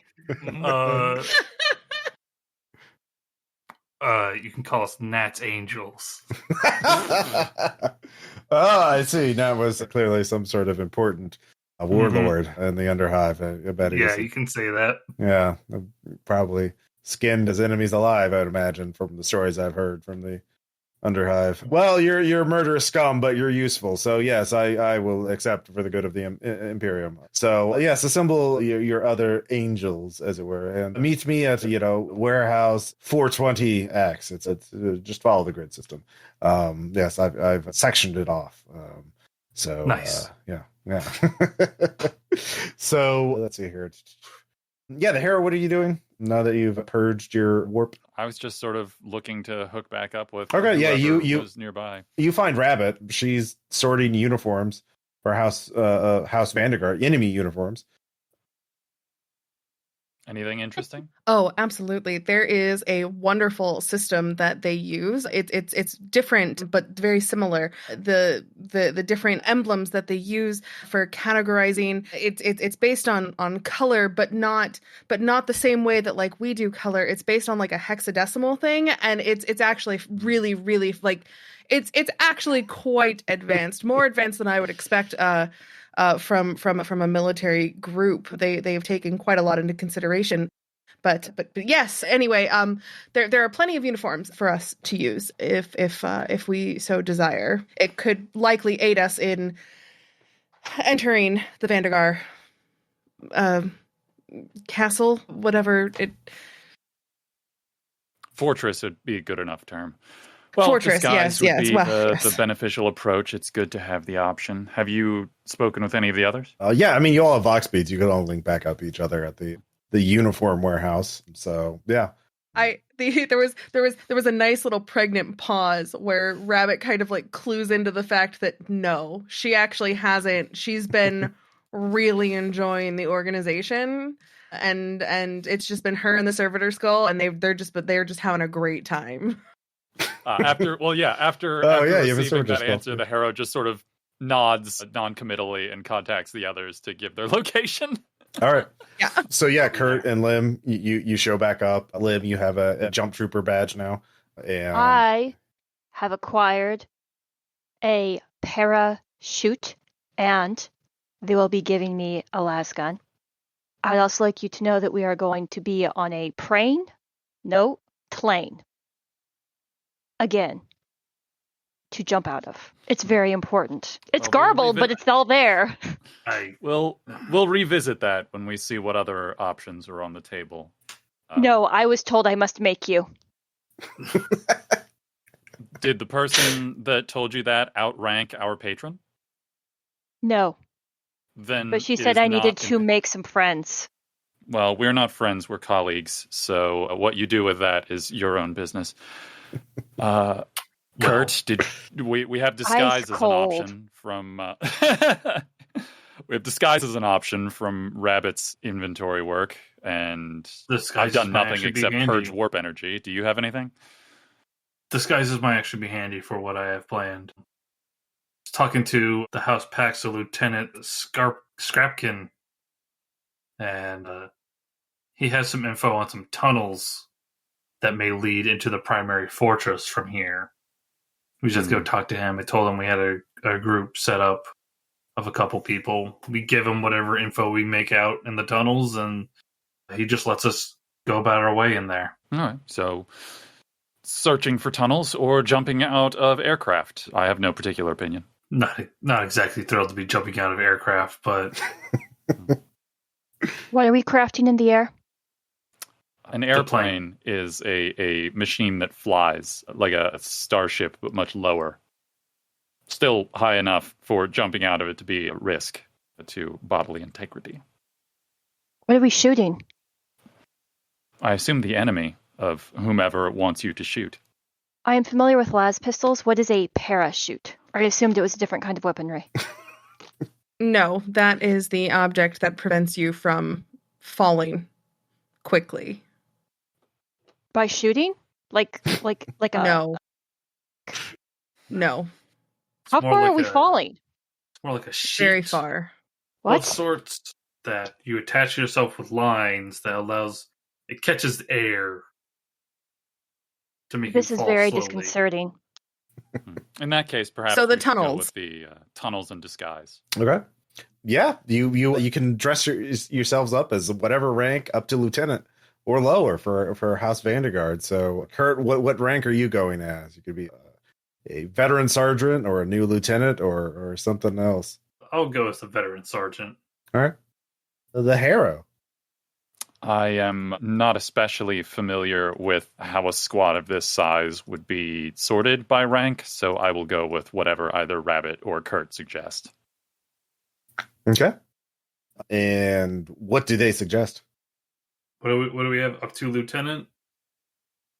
Yeah. Let's make you a corporal. Very well. All right. Rabbit, what about you? Rabbit obviously knows exactly what rank she would be, but V does not, because V does not know rank. So if Khurt would like to tell V, so V can let Rabbit know, that would be great. Well, these are probably all going to be officers, so I would say you would probably either be a corporal or a sergeant, depending. Okay. If you would like to be lieutenant, you could be a lieutenant. You could be in charge. That sounds like a terrible idea. Just no. I think the corporal's probably fine. But if we feel like we would need another sergeant, then I could take that role up, but Okay. I think everybody else being corporals works fine then. Okay, so Lim, sergeant and 3 congratulations, corporals. You're a corporal. Yeah. All right. So you get the uniforms. You have a bag to carry them. Probably not a good idea to change into them now in the warehouse sector of the other side of the army of the conflict. But yeah, you get to the warehouse. Lieutenant Scrapkin is there. He sees the 4 of you and he's like, "Well, I guess. All right, I'm going to give you a Vox unit." And he gives you like one of those backpack Vox, radios. just he briefly explains, how to send encoded messages through it, and he takes you to the warehouse, and there is a stairs leading down into a basement, and in the basement there is a wall that has been knocked out. And these, some workers found this, and I look at it, and you can see it leads into an very ancient looking tunnel. This goes pretty far. I walked for about an hour, and it kept going, and so I decided I didn't want to get lost. But that's where you four come in here as native Underhive scum. You know how to navigate these kind of tunnels, like the murderous villains you are. So go in there, find a way into that fortress, and you'll be rewarded quite richly. Enough corpse starch, a pallet of corpse starch rations, enough to feed your evil stomachs for a year, probably. Yes, just whispers, "I love tunnels." See? She is, gets in it. fact. I like her. Yeah. She is, in fact, actual, Underhive city scum. This is very normal to her. Yeah. She has, in fact, been I'm into a tunnel and just sit there and make people uncomfortable before when they don't know that she's there. This is not new. All right. Yeah, there you go. Her skill set. Mm-hmm. So all of you four set out into the tunnels. There is a bit of light. It's still getting some electricity from somewhere, but it's very dim and shadowy, and all of you can roll awareness. And probably one person needs to roll navigate or navigation. Navigation. That would be me. I I can- have navigation. Okay. Navigation's not great. We're rolling awareness? Yeah, everyone can roll awareness just to sense the vibe of the place. Well, my awareness Ooh. is 27 16 under out of- 41. Okay. One. Ooh, you see the job. world on all of its forms. Mm-hmm. Look, I just came out of a really great organizational session, so I am just the juices are flowing. I'm so amped. Okay. 16 was under it- 40. Okay, yeah, you're navigating the right way. You know enough of the area and the terrain. You know what direction you should be heading to get into the fortress, so you don't get lost. That's great. And Rabbit, you walk for hours as you're going through tunnels, through catwalks over what appears to be bottomless pits versus bunkers versus tunnel network. It's just imagine every bomb. They're underground abandoned workshops, disused armories with just case empty cases and crates and spent fuel barrels. Obviously they once had massive stockpiles underground, but they've long since been looted or turned into dust. But the metal turns to stonework, and the stonework gets older and older the further you travel, the deeper you go. But you start seeing scratches and symbols on the walls, inscriptions, if you will. And with a critical success, you recognize the kind of symbols these are. So as an analyst for the Astra Militarum, you've been told about, not threats, but problems, nuisances, hazards for the Astra, the Militarum on a big picture. And one of them is dealing with mutants. The humans mutate due to all kinds of things, hazardous chemicals, radiation, the warp. The warp's a big one. You get a little warp energy in you and you mutate like crazy. Anyways, these mutants kind of thrive, and they form into clans and tribes and primitive societies. And they kind of lurk in the shadows and the periphery of the Imperium. And some of them turn violent and evil and worship chaos. Some of them are just people. It's hard to say. But they tend to have the same kind of, they form similar languages and have kind of like written codes and symbols they use to mark their territory and sort of guide each other, kind of like hobo codes, the little scratches they would do, like, this is safe, this is dangerous, free food here, watch for the guards. So you're starting to see this. You're getting into mutant territory, and you don't know if these are cannibals, chaos worshippers, or just people that are just caught in a bad place. It's kind of hard to say. So yeah, that. I will absolutely share this information as it becomes more apparent that this is definitely a thing that we're dealing with, and not just like a one-off, like, oh, ha, ha, ha, like somebody was down here doing stuff and it kind of looks like it. So, yes, we should head on a swivel and all that. So yeah, you can try to sneak by all of them. You could try and like acknowledge that you're here and like try and parlay with them, or you could just like get your guns out and shoot anything that moves. I mean, just that for last option sounds clarification, bad. just for clarification, if someone is a warp mutant, it doesn't necessarily follow that they have been doing warp shit, right? Correct. They could just be people. They could just be No, people that. unfortunately, the claws of the warp will reach through and grasp even those who have no desire for it. There's a couple of actual approved mutant subspecies of humanity now. There's the Ogren, who are big ogre-sized humans, extremely strong, extremely good in frontline combat. There's the Ratlings, little hobbit kind of, well, legally distinct from Legally distinct. Yeah. Character, do not Halflings. steal. Halfling. Yeah, really good at cooking and really good snipers. There's also the Felinid people, which we don't talk about, but they're officially approved. Yeah, there's cat boys and cat girls. They've never received official art, but they've been mentioned in some of the 40K novels and shit like that. So I'm sorry, I could have been a cat girl for this, and nobody told me. Well, there's no art. We don't know what they look like. No, what the 40K They people look sanctioned, Ross. That's They do what look they sanctioned. look like. I feel very strongly like there is something about being a soulless cat girl that speaks to me. You definitely be like a sphinx cat, a little goblin, hairless cat. Oh my god, 100%, yes. But yeah, but you're gonna have to like deal with them one way, or you could just try and outrun them. Like just literally just pick up the pace, try and get through here as fast as possible. Yeah. I mean, so like, it doesn't seem like the mutants are. They're not part of the war, right? Like, as I'm understanding, they're just like using the same tunnels, or are they like part of? Oh, we don't know. Yeah. Okay, They're- that was like they- a meta question. Sorry. You didn't see any mutants in the warehouse sector that you were in. You didn't see any working for House Paxo in any capacity. You didn't see any. You might have seen an Ogren or something like that, but not like you didn't see anything down that. They're probably not Ogrens down here. So our choices are essentially attempt to make contact, attempt to sneak by, or go loud. Yeah, basically.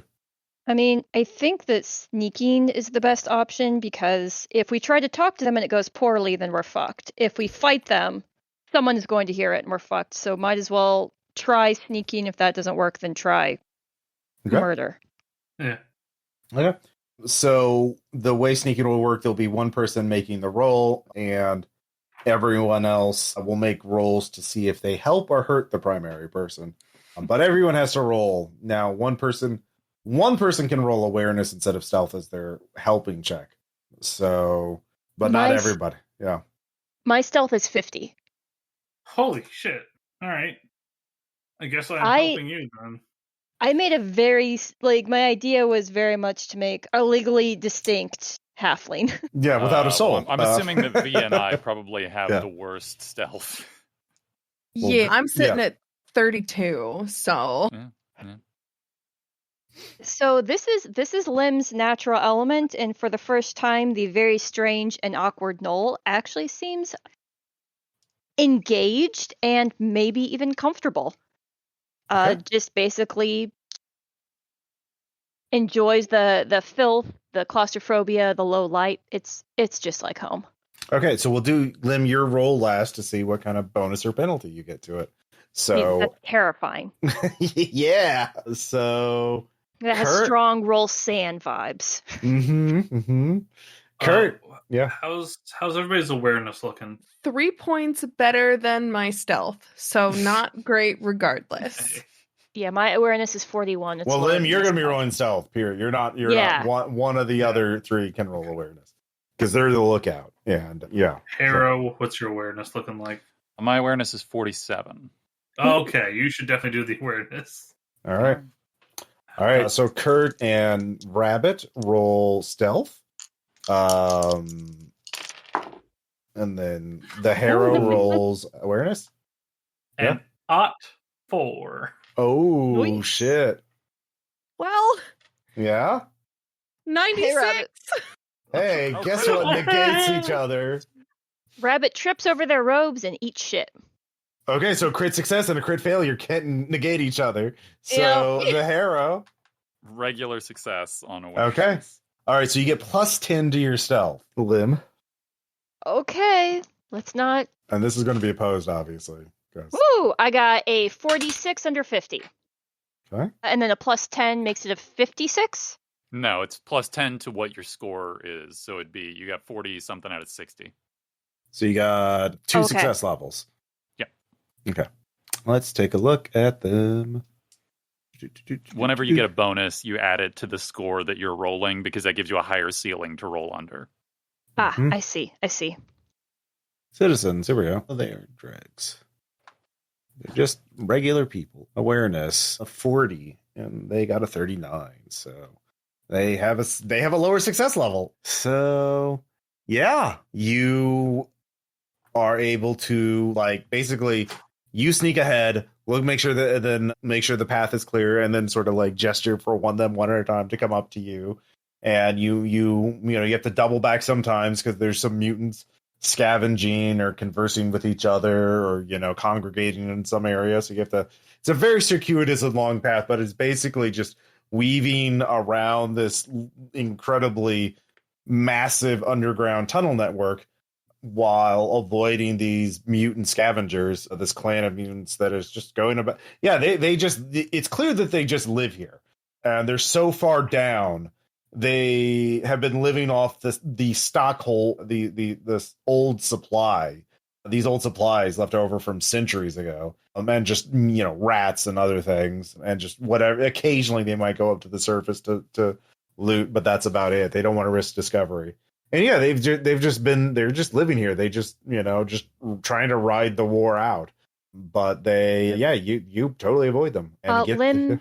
Yeah. First of all, Lim is once again definitely not like a legally distinct TM, Hobbit, or Bilbo the Thief, but does throw a few longing glances towards the incredibly questionable foods made from lost supplies, as it does also again remind her of home and what they would eat in the deepest part of the Underhive with anything that fell through the bottom.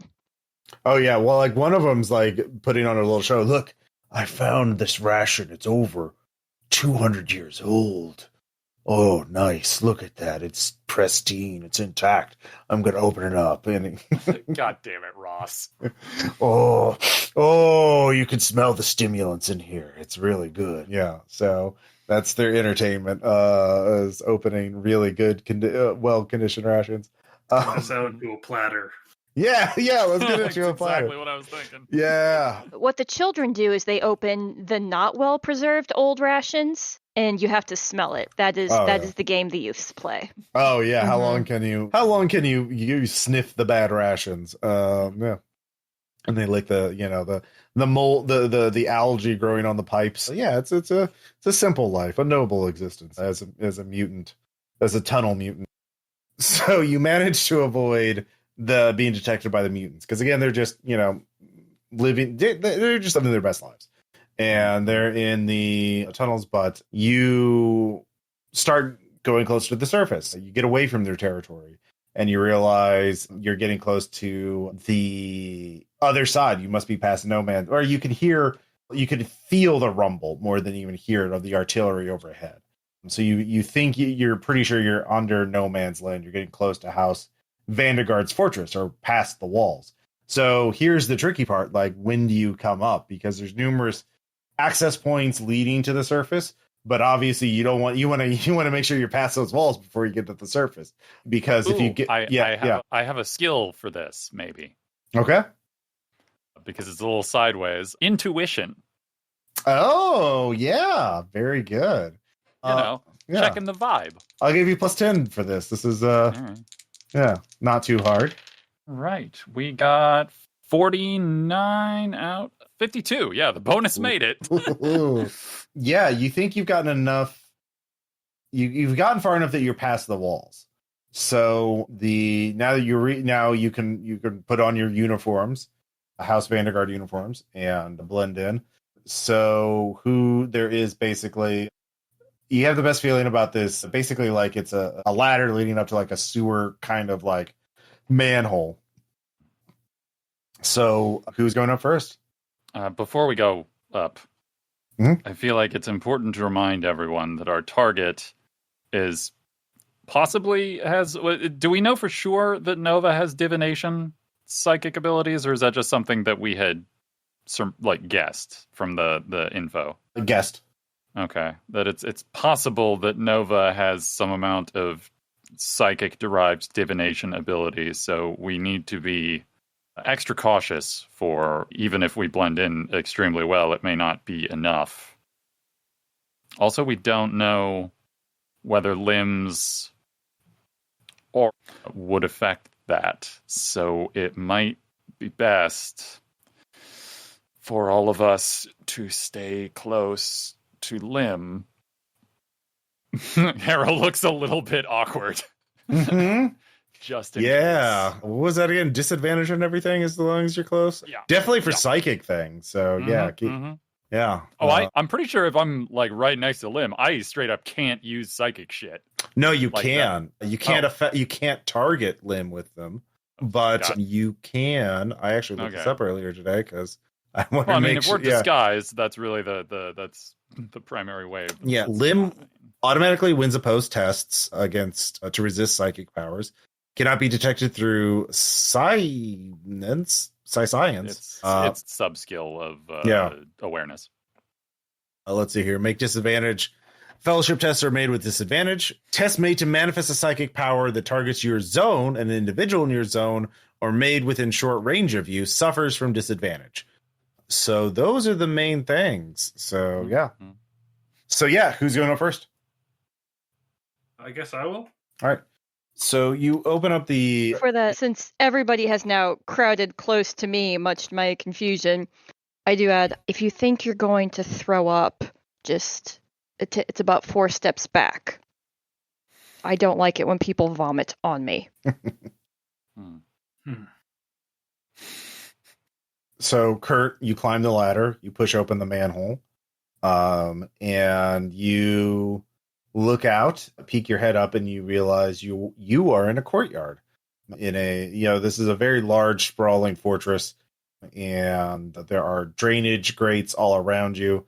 This is sort of it's actually like a courtyard, but it's like kind of more like a shallow trench. This must be where they, when it rains, this is where all the runoff goes. They have drainage ditches leading into it. And so, yeah. Gutter.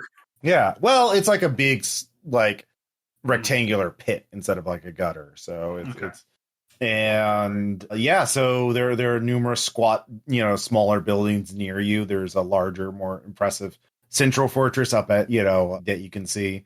You can hear artillery all around you. You don't see many artillery craters around here, so it doesn't seem like the House Pax artillery can range into this area. Or maybe they just don't target this because it's a fucking drainage area, right? It's not very important. So you do see a couple of guys patrolling off in the distance. There is the closest building to you is like a small, looks like a utility building of some kind. There's a door just maybe 100 feet away, or you could just go, but that's what you see immediately around you. Like, what do you do? I will, we'll get everybody up, and then we'll head towards the utility shed. Okay. It is locked. Do we still have the multi-tool? Yep. Rabbit, if you'd be so kind. Absolutely. That's dexterity, right? Mm-hmm. Dex or tech? Your tech is like 50, right? Oh yeah, my tech is 54. Yeah. Which would be ideal because I rolled a 53. Ooh. Oh, that's good enough. You unlock the door. You jump inside, and you see a trooper smoking. I forgot what they call cigarettes in the low sticks. Low sticks. LHO. Yeah, a trooper smoking a low stick, a las gun, shouldered. I'm just kind of like, hey. Hi. How's it going? On break. Not much going on. Do you have a good source for low sticks around here? Yeah. Yeah. You got some? Afraid. I'm on my last pack, buddy. It's a shame. Let's see. Does he have a name tag? Yeah, he does. He is Corporal. Yeah, generate me a name, Ross. Oh, you're good. He's Trooper Fang. Oh. Ishmael Fang. Hey, just call me Ishmael. Fuck. It's literally what it rolled up, though, is Ishmael Fang. That's a good name. It's a fucking cool-ass name. That's sick. All right, well. What's your assignment there, Trooper? Well, we actually... oh, wait, you're the sergeant. Oh, yeah. He's just like, oh, sorry, Sergeant. Yeah. Don't recognize you. We just rotated in. How'd you rotate in? I thought we were cut off. They managed to find a couple of lines underground. They're trying to get some people in and out. Yeah, tunnels, huh? I guess last I heard, the brass didn't want to risk using the tunnels like that because they're afraid they'd be discovered. We get flooded with those fuckers. This is real hush-hush, you know what I mean? All right. So, because are we all crowded in this little room right now? Yeah. Sorry, I didn't describe the room. So basically, you open up the door and it's like a janitor's storage room. It's like a 10 by 10 room, and there's shelving on both sides, and you can see cleaning chemicals and like maintenance products. It's stuff to maintain the drainage ditch, and it's clearly like meant to like. You basically came up through their like sewers, and like this is the shit they used to fix it. And this guy is clearly just taking a break. He's just malingering, right? He's just hiding out from some duty, and didn't think anybody would catch him down here in the supply room. So, but it's like the bottom floor. You can see stairs leading up past him, and he's just smoking. His expression does not change. Yeah. The Lim, who may need to remind everyone, like 5'1", if even's like, realizes that this might be a problem, and for once is actually clever and says, I am considered a tunnel expert. I was especially selected as a test run for the mission. Oh, okay. Well, cool. I'm glad. Sounds pretty good. I did not. Trooper Ishmael Fang does not give a shit. I did not. He's not paid enough to care. Yeah. I did not want to jump with the parachute. I'm sorry. Oh, yeah. Parachuting. That sounds pretty fucking risky. Let's see here. Well, yeah. All of you can roll rapport if you want. I am not good with that. Okay, you don't have to. You can just keep to yourself. But yeah, Khurt, you're definitely rolling rapport. It'd be fucking funny though. Oh. I got a 17-38. All right. Wait, if I'm in this room too, does you make tests with disadvantage? I don't think that applies to everybody else. He clearly doesn't. Yeah. I think she's asking about him feeling unsettled by her presence.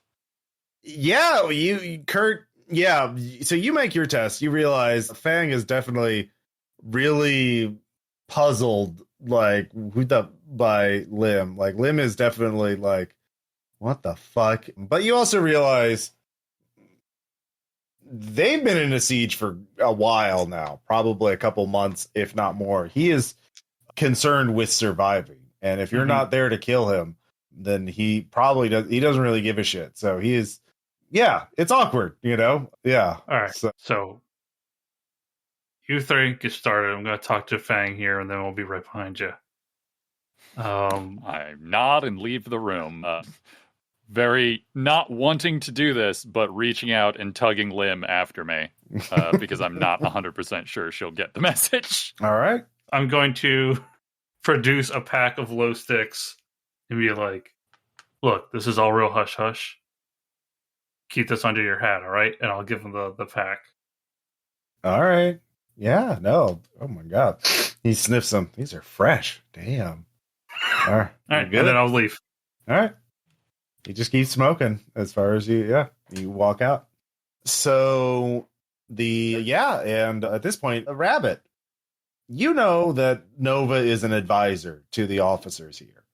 So you could probably roll lore or logic to be like, if I was an advisor, secretly profiteering from the officers here, to prolong the war instead of helping win it, where would I be? I am going to use a fate point to flip it. So it is a 57 under 64. Okay. So you look at some signage nearby and you realize there's a special operations area that is indicated by the signage, which is not a standard like designation for a fortress like this. So that stands out like a sore thumb to someone who is versed in this military shit as you are.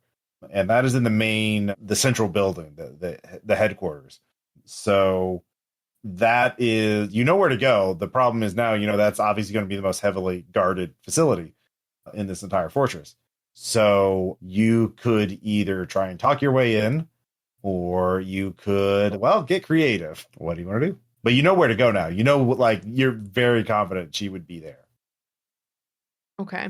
Well, we are one for creative solutions, it seems, and not so much for talking. So I feel like trying to find a creative solution might be best, unless somebody decides that the direct option may be the best. I am very good at talking. To who? I'm I see. leery to make extensive use of my abilities before we get closer to target, so I'm afraid I will not be as much help, although I would say it might be worthwhile to see if we could garner enough information to figure out how a rabbit may forge some orders that would smooth the transition into the more secure areas. Because it seems that, military wheels are often greased with the right words on paper. Oh, yeah. Yeah, so you're in sort of an outer area, lower security, and, the alarm has not been raised. So your uniforms, you don't have to make any checks to just kind of walk around the common areas. So if you want to get some intel that would help you forge documents, you have your autoquill, so you can forge the document. You just need sort of like an idea of what. Yeah, you need context. So that would be like a stealth and awareness check to eavesdrop on an officer, or stealth and dexterity to steal some documents, or cause a distraction so someone else can do it. Yeah. I do also have a data slate. In that case, if you can get access to a cogitator and you can plug it in and get the information. So there are cogitators, they are all used or active or guarded, so you'd still need to do something to get in. So you're right now, you leave the utility building. There's an underground little walkway that leads you into a larger, not the headquarters, but like a barracks or main section of the base where there's workshops, there's a medic bay, there are troopers cleaning, maintaining their equipment, or going out on patrolling the walls, or there's just active shit. And the best way to blend in is to act like you belong there. You all act like that. So, but in order to get the intel you need to do something. So you can sort of ask me questions about what kind of things are there. But yeah, I could try to pull information out of someone's mind, but I really don't want to do too much psychic shit. You could get far enough away from Lim that you wouldn't be at disadvantage. No. Yeah, I don't mean because of the disadvantage. I mean because we don't know how well they may be able to sense me doing shit at a distance. Is more. That's true. They undoubtedly have at least a couple psychers here. They have at least one to communicate with HQ securely, right? Like a telepath and astropath kind of person. Probably not actual master, yeah. So my stealth is pretty good, and so is my dexterity. So is it just the tech pad? Does it just need to be like plugged in, or do you need to like monitor it while it's plugged in? Rabbit, give me a tech use check. Plus 88. 10. Okay, well, Doesn't matter. Yeah, it doesn't matter. Yeah, oops. Oh shit, you set your thing to factory reset it. Your data slate, you can no longer use the data slate for this mission. You'll have to spend hours to fix it. Yep. So that option is gone. Cool. Love that for us. So we're gonna have to steal orders off of someone? Is that like kind of what's left? Or eavesdrop. Rabbit still has the auto quill. It's just the data slate that is bricked. Yeah, you could have just plugged it into the machine and hidden it into a corner and waited for it to, hack data from it. which would have been can- safer. Yeah, but yeah, you have to get something from a person. I mean, I can go and eavesdrop on someone Okay. and possibly try to steal something. Is there anybody that looks? Well, you guys are gonna have to. Yeah. But is there anyone No- else promising? Oh yeah, like it's very obvious to all of you. All of these people have been in the siege way too long. Like they've been here for months, getting shelled and attacked, and they're constantly on guard, and they're just exhausted. Everyone's got a glazed look on their face. No one's getting much sleep. You know, they've all seen a lot of horrible shit. It's just, yeah, like everyone's at their limit. No one, and you know, everyone's like tired enough that their inhibitions are lowered, so they're just talking casually about like military plans and shit like that. So if you're just lingering near them, but you know, casually, you'll be able to like eavesdrop on them. Linger casual. Yeah. I just want to say that I'm imagining that Lim is like, "What do we need to do?" And Rabbit pulls out like the slate and is like, "What we need to do is," and then it just like goes on fire, and she looks at it, puts it back in her robe, and is like, "Find someone to listen to." Mm-hmm. Yeah, Exactly. like, Yes. you know the kind of forms you need to fill out. You just literally need like officer names to like fill in the sections. Like, you know, who's the officer of the watch and who's, you know, the major, who's the person in this position and stuff like that. You need, you know. So yeah, you can tell Lim to listen for those names and then get them. So yeah, Lim, give me stealth first. Well, let's see how this goes, guys. This will be without a bonus or a penalty. It's just 49 under 50 for stealth. all right. You're just yeah. How do you position yourself to eavesdrop on two officers talking without being detected? Like, are you just pretending to fix something, or leaning against a pillar of the building on the other and listening on the other side, or smoking some low sticks yourself? Yeah, actually, Lim has. I didn't have any to begin with, I don't think, but has probably stolen somebody else's very precious stash, just like one of them, Mhm. off of them, Just somehow. to like casually, like, you know, crouch on the ground and just smoke them, smoke and stare into the middle distance. Wait, are oddly you enough, crouch her- smoking like you're in like East Asia? Yeah, like it's Vietnam. Just Slav pulling a squat, squat and yeah. smoke. Oddly, Lim's somewhat detached personality makes, you know, she just has that naturally built-in 1,000-yard stare, so no one thinks it's particularly odd that a very haunted, small-looking person is smoking them because she got them. Okay, and then give me an awareness check. Oh, God. Gotta hear those names. 22 under 45. Ooh. All right, Rabbit, you don't need to make a check. You get all the information you need and then some. It's amazing. Yeah. So you get messages that you need to deliver, that your new security detail to guard the security special operations room. You need to go inside and guard it. And yeah, so all of you have the paperwork. So Khurt's the sergeant, right? Like he's the one who has to hand it to the guards because you're technically in charge. So when you get to the entrance of the headquarters, the guards there are stormtroopers. They have they have heavier body armor. There was a Hellshot laser guns, the armored penetrating. Yeah, hot shot. That's it. Yeah. So they, you know, full masks. It's kind of like Jinro if you've seen that movie.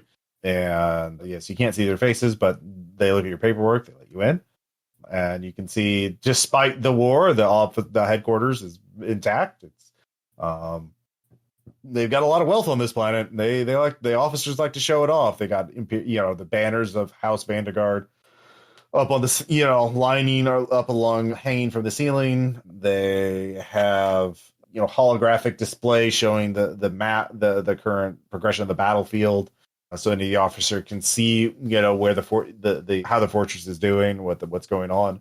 And you head off to the special operations room, which is very well marked and signed. And you can also see symbols. Everyone give me a lore check. Yeah. 56 under 64. Okay. Yeah, Ought 52 3. over 34. Can't read. I just Well, recognize shit. Yeah. All right. Yeah. With a crit, you see symbols indicating the Emperor's Tarot.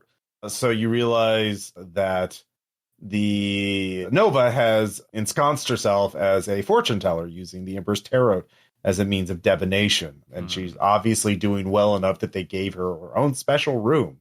And orders for no one, and there's no one guarding this hallway outside of this room.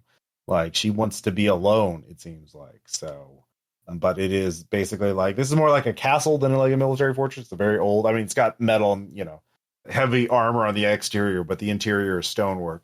So think of like a big castle hallway leading up to a big, thick wooden door.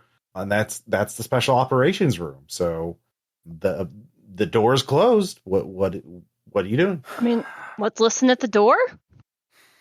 Okay. You give me awareness, -20. It's through a thick door. Might as well try. Worst Sure. thing can happen is I don't hear shit. Wow. Natural 1. Jesus. What the fuck? What is with us today? All Okay, right. these are the dice that you gave me, Thad, and I think that you are Thaddeus, you're my lucky charm. Oh. Oh. So yeah, there is, you can smell or you can hear. Well, I mean, awareness is, you can also smell incense coming from inside the room. There's just, with a critical success, you can hear it or smell it. And yeah, God, with the one, yeah, you can hear someone calmly breathing on the other side somehow. Not to be weird, but can I tell what gender they are? No. Sometimes you can by someone breathing. Just saying. Well, you're through a thick wooden door, and it's not like it's a rather neutral sounding breathing, so very measured. So Probably someone meditating as opposed to someone meditating or sleeping. it does not sound like sleeping. I will say that. Yeah. And I only hear one person. You only hear one. What are you gonna do? All right.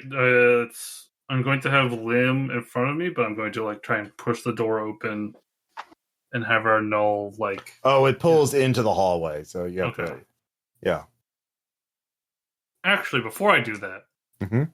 I want to check around the perimeter of the door. Are there any contacts, hacks? No. All right, yeah. I say we open it. We get Lim. Okay. So you're opening it, but you're using Lim as a human shield. Is that it? Basically. A little bit, yeah. Yeah. Yeah. Okay. I just wanted to get the picture. Yeah. Lim with the big, gooey, liquid brown eyes blinking at you. Okay. The shit I've seen. Worded them as gooey. I don't. That was They're very wet. They're very moist.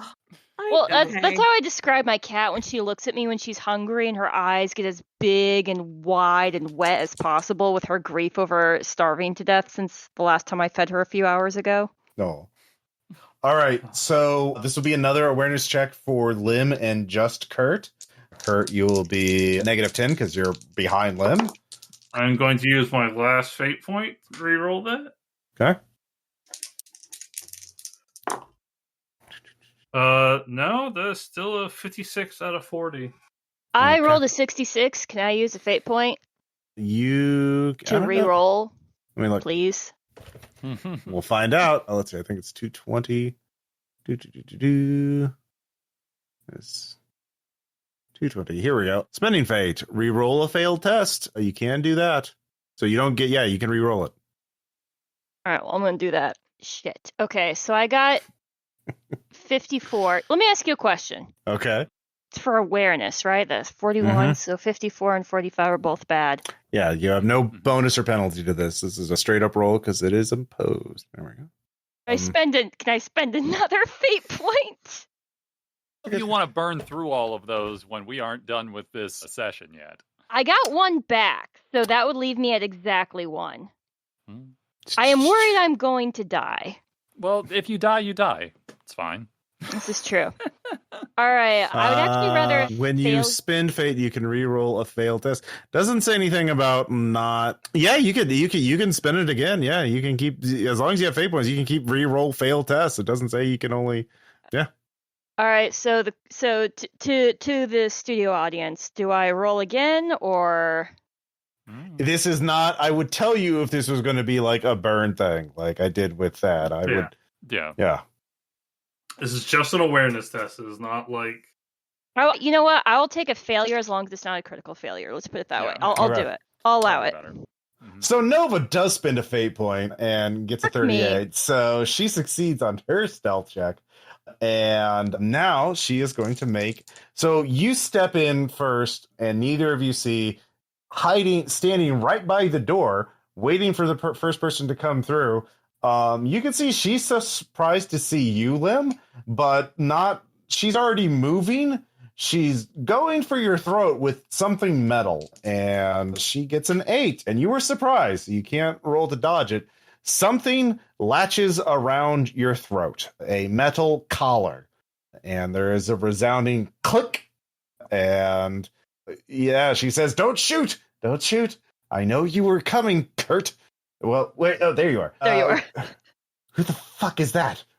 She backs up a little bit, and so the three of you can see that there is a metal collar around Lim's neck, and this metal collar has a red blinking light on it. And is it I'm assuming it's just a bomb. It's not affecting Lim's like fuckery that I can.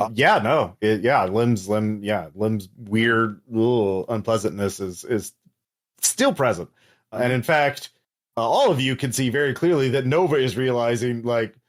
There's this look of confusion and then disgust as she backs away from Lim, and you can see the rest of the room is like a fortune teller's room. Like there's tapestries hung up. There's a table with a literal crystal ball and the Emperor's Tarot deck spread out on the table, and an incense burning in a corner from an incense burner, and very little else.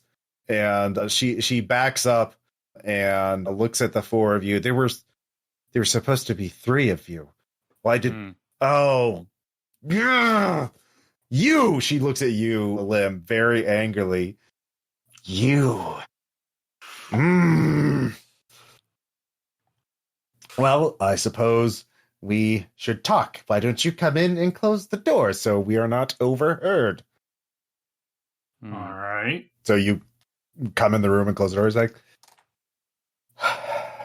I saw that you were coming, and I also saw that this siege is not going to go well for the occupants of this fortress. I don't know why you want me. All I know is that you're here to capture me and not kill me, and that you're not with the Inquisition. Correct on all counts. Mm-hmm. I would like you to escort me out of this fortress. I will accompany you. And far away from this entire sector, House Vandergaard will not be happy with me. I think my employment is at an end. And, I can see now why my scrying and my divinations were flawed. Well, that's bully for all of us. We need you to come with us. So why don't we get this off of our friend's neck here? Oh, no. She can wear a scarf around her neck. And I'm afraid that this is non-negotiable. She is the thing that is preventing us from having to use force. Well, she is the thing that is also... Why do you even want me? You're not the Inquisition. If you were House Vandergaard, if you were aware of what I'd stolen from them, you would have just killed me already. Why do you even want me? Because we were told to. And beyond that... You don't know why? Is not your business. I've led a very busy life. But surely we can come to some kind of agreement. Oh, certainly we can come to an agreement if you release the collar. Well, that's where you and I are going to have to disagree. Once I release that collar, what's to keep you from drugging me and torturing me or killing me later? Or Emperor knows what else. Indeed. Did you see that that's a thing that we would do to you in your divinations? I didn't see. That's the problem. I usually know what people want to do. That's how It appears that Nova's abilities are incapable of understanding what the future holds when it considers our quiet friend. Yes. What about you? Are you more sensible? She's looking at you, Khurt. Oh, sorry. Look, we need you we need you alive. Preferably all in one piece. In one piece. So- That's interesting. How could I find that keeping people intact makes them at least a little bit more amenable to some questions. Questions? You want me? What? Oh. You have some information that we need, and we can't exactly go rooting around in that special little brain of yours. So, what you want out of here? We're your chance. Does this have anything to do with Endius? Does that name mean anything to you? Perhaps. Oh, come on. Ooh. You and your two other friends are going to have a little sit down.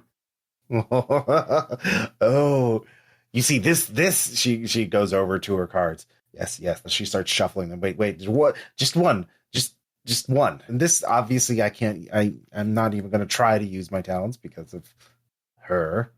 But true. You could try. Oh, I could. But a true prophecy.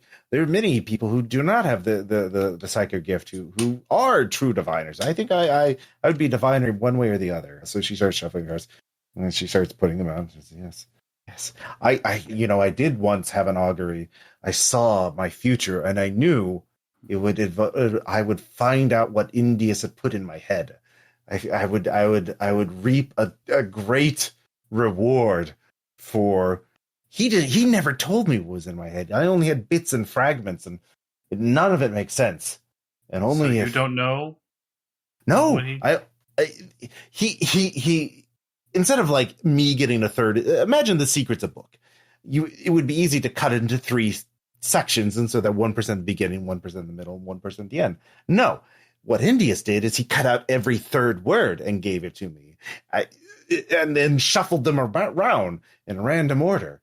Only when we're together, something's supposed to happen that it all assembles itself. He was very talented and very mad, but I'll help you. Perhaps whoever your employer is, maybe the secret is worth more to us than it is to whoever your patron is. They're, I'm sure, very far away. But come, yes, here. Here's a scarf. Okay, 2 questions. One in character, one out of character. What's what penalty am I at for doing psychic bullshit while near Lim? Disadvantage. Okay, regular disadvantage. All right. Yep. Mathematically, that's not terrible. And then Lim, how comfortable are you with extraordinary risk? Are you asking this in character? Yeah, I'm asking Lim this. Don't answer that. Yes. God damn. No. Compel. Open the collar. Okay. All right. 182 is compel. It is. Oh, I was just there. God damn it. Mm-hmm. Sorry, I was doing the math on how stupid this is, and I like my odds.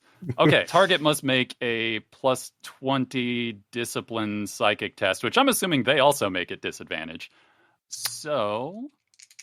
Resisting a psychic power is not the same as actually activating the psychic power. Yeah, they use target must make a routine plus 20 discipline psychic test opposing my manifest. So I'm assuming both of us are at disadvantage for what we're doing.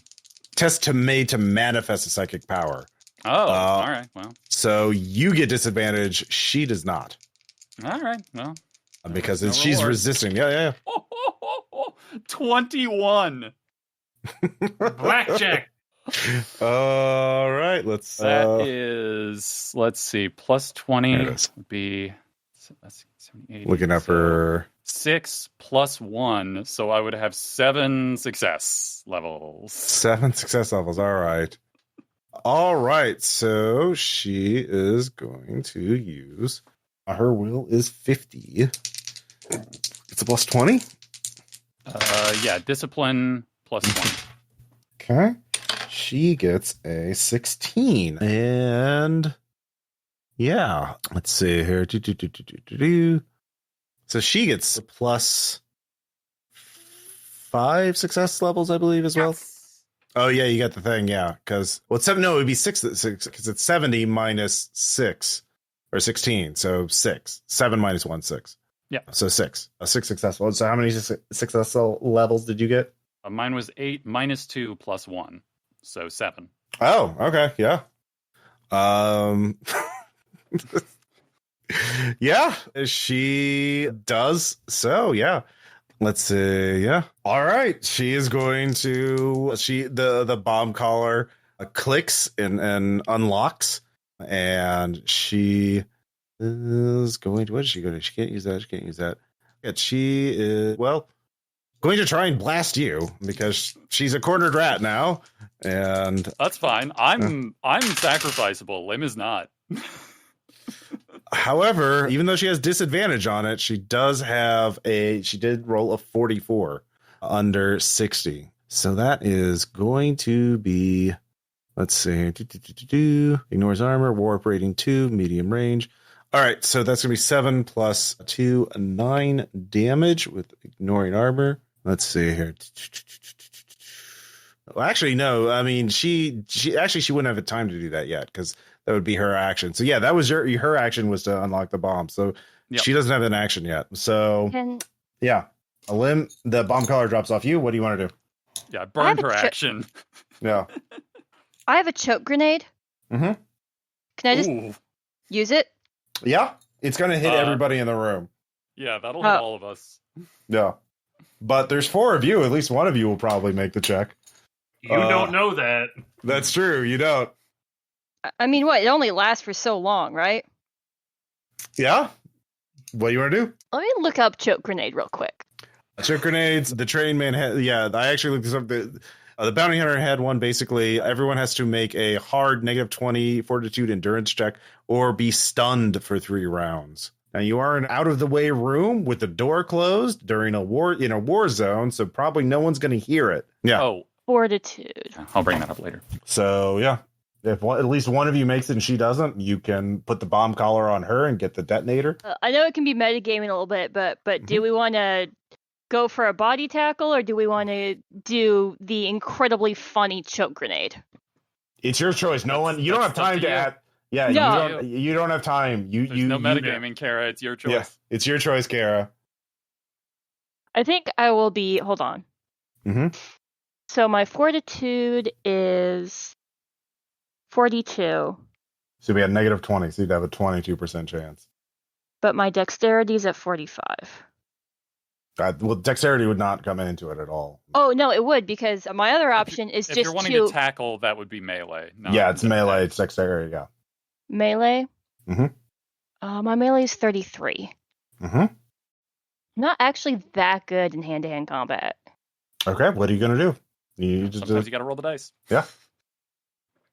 I do not want to fuck over everyone else in the room. Okay. So I only get one action, right? Yeah. This is your immediate reaction to having the bomb collar fall off your neck.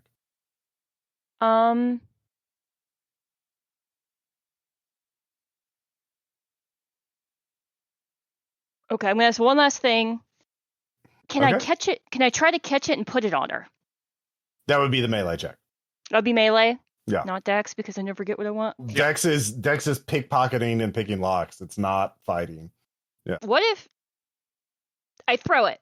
I catch it and I throw it. Essentially, That's the idea... athletics, and it's also like it's not going to like snap onto her neck. You have to... No, it's not going to slap onto her neck, but essentially the idea is like I catch it and I throw it away from everyone. Essentially, I'm trying to You're take it... in a small room. You don't know how powerful that is. Nothing works. Yeah. Fuck me. You could try. Like, you could try the melee thing.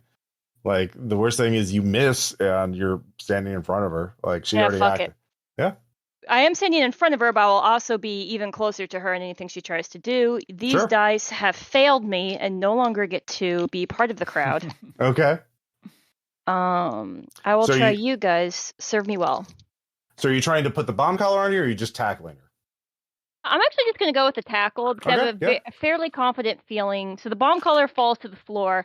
I do a full body tackle because I'm pretty sure if I can get my hands on her, she will projectile vomit. Sure. So if I get this melee, she's going down. Mm-hmm. Oh my god, I got a 25 under 33. Yeah, and she acted. She can't dodge. She can't resist you right now. So you tackle her to the ground. You've pinned her. So Rabbit, what do you want to do?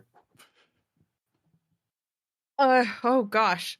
As the other not good at physical things, can I lunge for the bomb collar that is Sure. now okay, Yeah. great. You pick it up. If you want to get it on her, that would be melee. It would be That melee sounds like with a a plus Khurt 20. job if I've ever heard Oh one. yeah, you can hand it off to Khurt and Yeah. Khurt, all right. Yeah, I'm gonna do. Khurt, give me melee with plus 20 bonus, and you Hell can put yeah. you can put the bomb collar on her. To be clear, I'm not holding her down with physical strength. I just have like my hands on both sides of her face. Yeah. It's Did you get it? 29.68.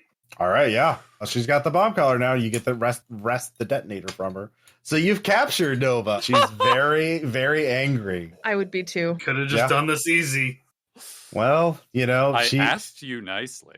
Well, she has her schemes and she doesn't like not having leverage over people. You know what I have now, though? Yeah, A set of Emperor's Tarot cards. you do. So yeah, you can take her with you, and she can't really call for help because you can just explain actually, she's a con artist. Yeah. I know what the Harrow does after picking up the cards. Mm-hmm. Picking up that scarf that she offered and just wrapping it around. Yeah. So no one questions you as you march her out, and you go the same path. You see Trooper Fang there, still smoking. He kind of like looks at all of you. It's like, all right, I almost want to ask him, you want to get out of here? do you? Yeah, I'll ask him. You want to get out of here? You know what? Yeah, they got fresh sticks. Tired of smoking the stale ones. Yeah, All right. you have a buddy now. Welcome to the guard now, son. Oh my god. Yeah. So You bring him home, you have to take care of him, Khurt. yeah, don't forget to feed him. Yeah. So make sure he gets all his shots. Yeah. Walkies. Smokes a pack a day. Yeah. Keep him happy. So basically, the officer Scrapkin is so incredibly happy when you get back that he doesn't even pay attention to Nova. And he's like, yeah, sure, go. Yeah, no, whatever. Oh, you're bounty hunters. That makes sense. Okay. Yeah. Sure. Yeah, there's a train going back. Just get out of here. So don't tell anybody so I can take all the glory. I won't, your payment is I'm not going to tell and have you shot. Perfectly fine. Yeah. We got what we came for. So, but yeah, he starts mustering like companies based on this. He's staking his life on it. He's going to be leading the charge into the fortress. We didn't tell him about the mutants. You didn't? No. No, we didn't. Just like, you just go this way. Yeah. So yeah, the mutants wait until. So yeah, as you leave the train is pulling out, and you just get out when you hear the explosions as the House Paxo attack the fortress. The mutants moved into the warehouses and started blowing up the entrances into the tunnels so they could be left the fuck alone. And it turns into a massive clusterfuck. The attack is odd. The fortress is compromised, but everyone leading the underground tunnel assault is killed because they were cut off from their own forces. And the fortress falls. It's just by the time you get back to Damned and makes all the Vox networks, is that it is a horrific battle. The siege is over, and is it 40% casualties, 80% casualties? It's a big number, but that doesn't matter. You got your you got your target. Nova is quickly deposited into the jail that you have, and she's quite helpless. Yeah. I'm really glad she had that bomb collar because I had no idea how we were getting her ass out of there. Yeah, I know. well, she was going to come with you willingly, but you were big damn heroes. My plan was actually going to be to literally sit on her. Yeah, if any of you had failed, you would have had a bird of fate point to keep that bomb collar from fucking vaporizing. Well, Lim. look, Yeah. I asked Lim if she was comfortable with extreme risk. Yeah. Oh, look, she rolled a crit on her resistance check. All right, bye. So, but yeah, let's see here. Before we go, you have 2 remaining targets. One is Gideon, working in the agricultural sector, and one is Shorit in the mountains in a mining town. Farms or mountains? Farms or mountains? Yeah. So Are I the feel mountains more Yeah. tunnels? Well, there are mines in the mountains, but they are very high up, and you're going to be at the base of the mountains in a town. Sorry, Khurt. I was just gonna say I would do Gideon in the farm sector, and then we do the one that's independent. So we do both houses and then the independent one. That Okay. has a certain kind That's of how my brain works, but has a certain kind of parallel structure that seems attractive. Okay. All right, so you start looking in the agricultural sector. You realize the trains do not go anywhere near where you want to be because he's out in the very distant farmland.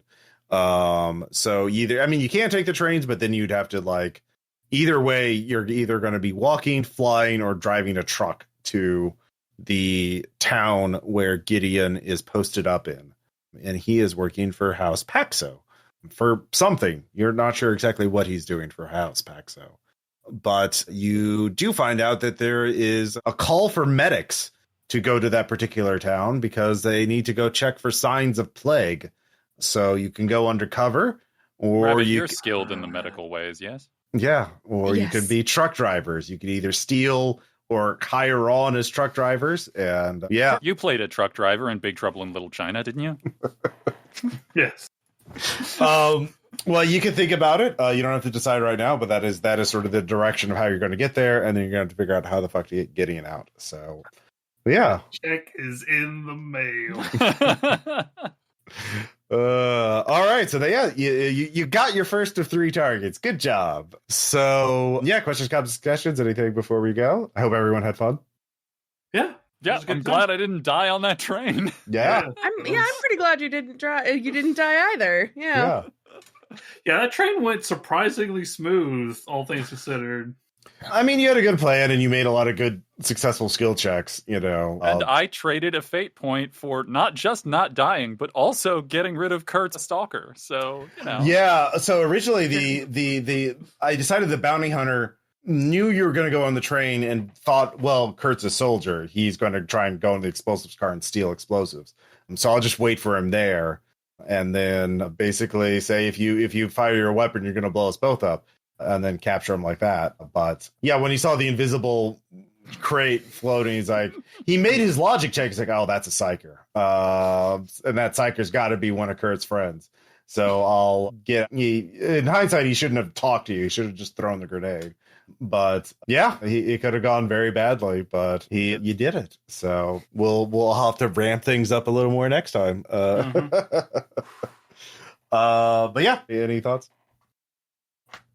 I thought it was really, really great. Always love a good train hop. It does make me a little sad that Rabbit is brainy and not athletic or sneaky, but that's okay because, Rabbit can't do it all, and she does plenty, like helping Khurt when he gets poisoned. So, Well, yeah. you definitely, you were the one to help figure out how to navigate through all that stuff, especially in the warehouses and you have built genuinely one of the most useful, the absolutely necessary character that we can't let die. And it's I have nothing but the most empathy in the world for being like, I built the most useful character, but not in combat. God damn it. Well, yeah, because I'm just a psychic weirdo. I die and whatever. If Khurt dies, we have Fang now, so it's fine. Yeah. Even I'm He's my not. backup. Yeah. I'm not I'm useful, but I'm not necessary. But the person who's you actually hey, are. You and Rabbit are the most necessary ones because you're the reason that psychers are less horrible to deal with. Yeah, she couldn't see you in her. Yeah, that's why I would say Brian Khurt and I are the most replaceable. So we'll also deal with some character advancement stuff because you're overdue for that. So you'll be able to improve some of your shit. We'll do that off mic, but yeah. Cool. Well, thank you all so much for listening. And again, we'll have links in the show notes to Noah's and V's podcasts and so on and so forth. And we'll talk to you all later. Bye. Bye. Stop the recording. Stop.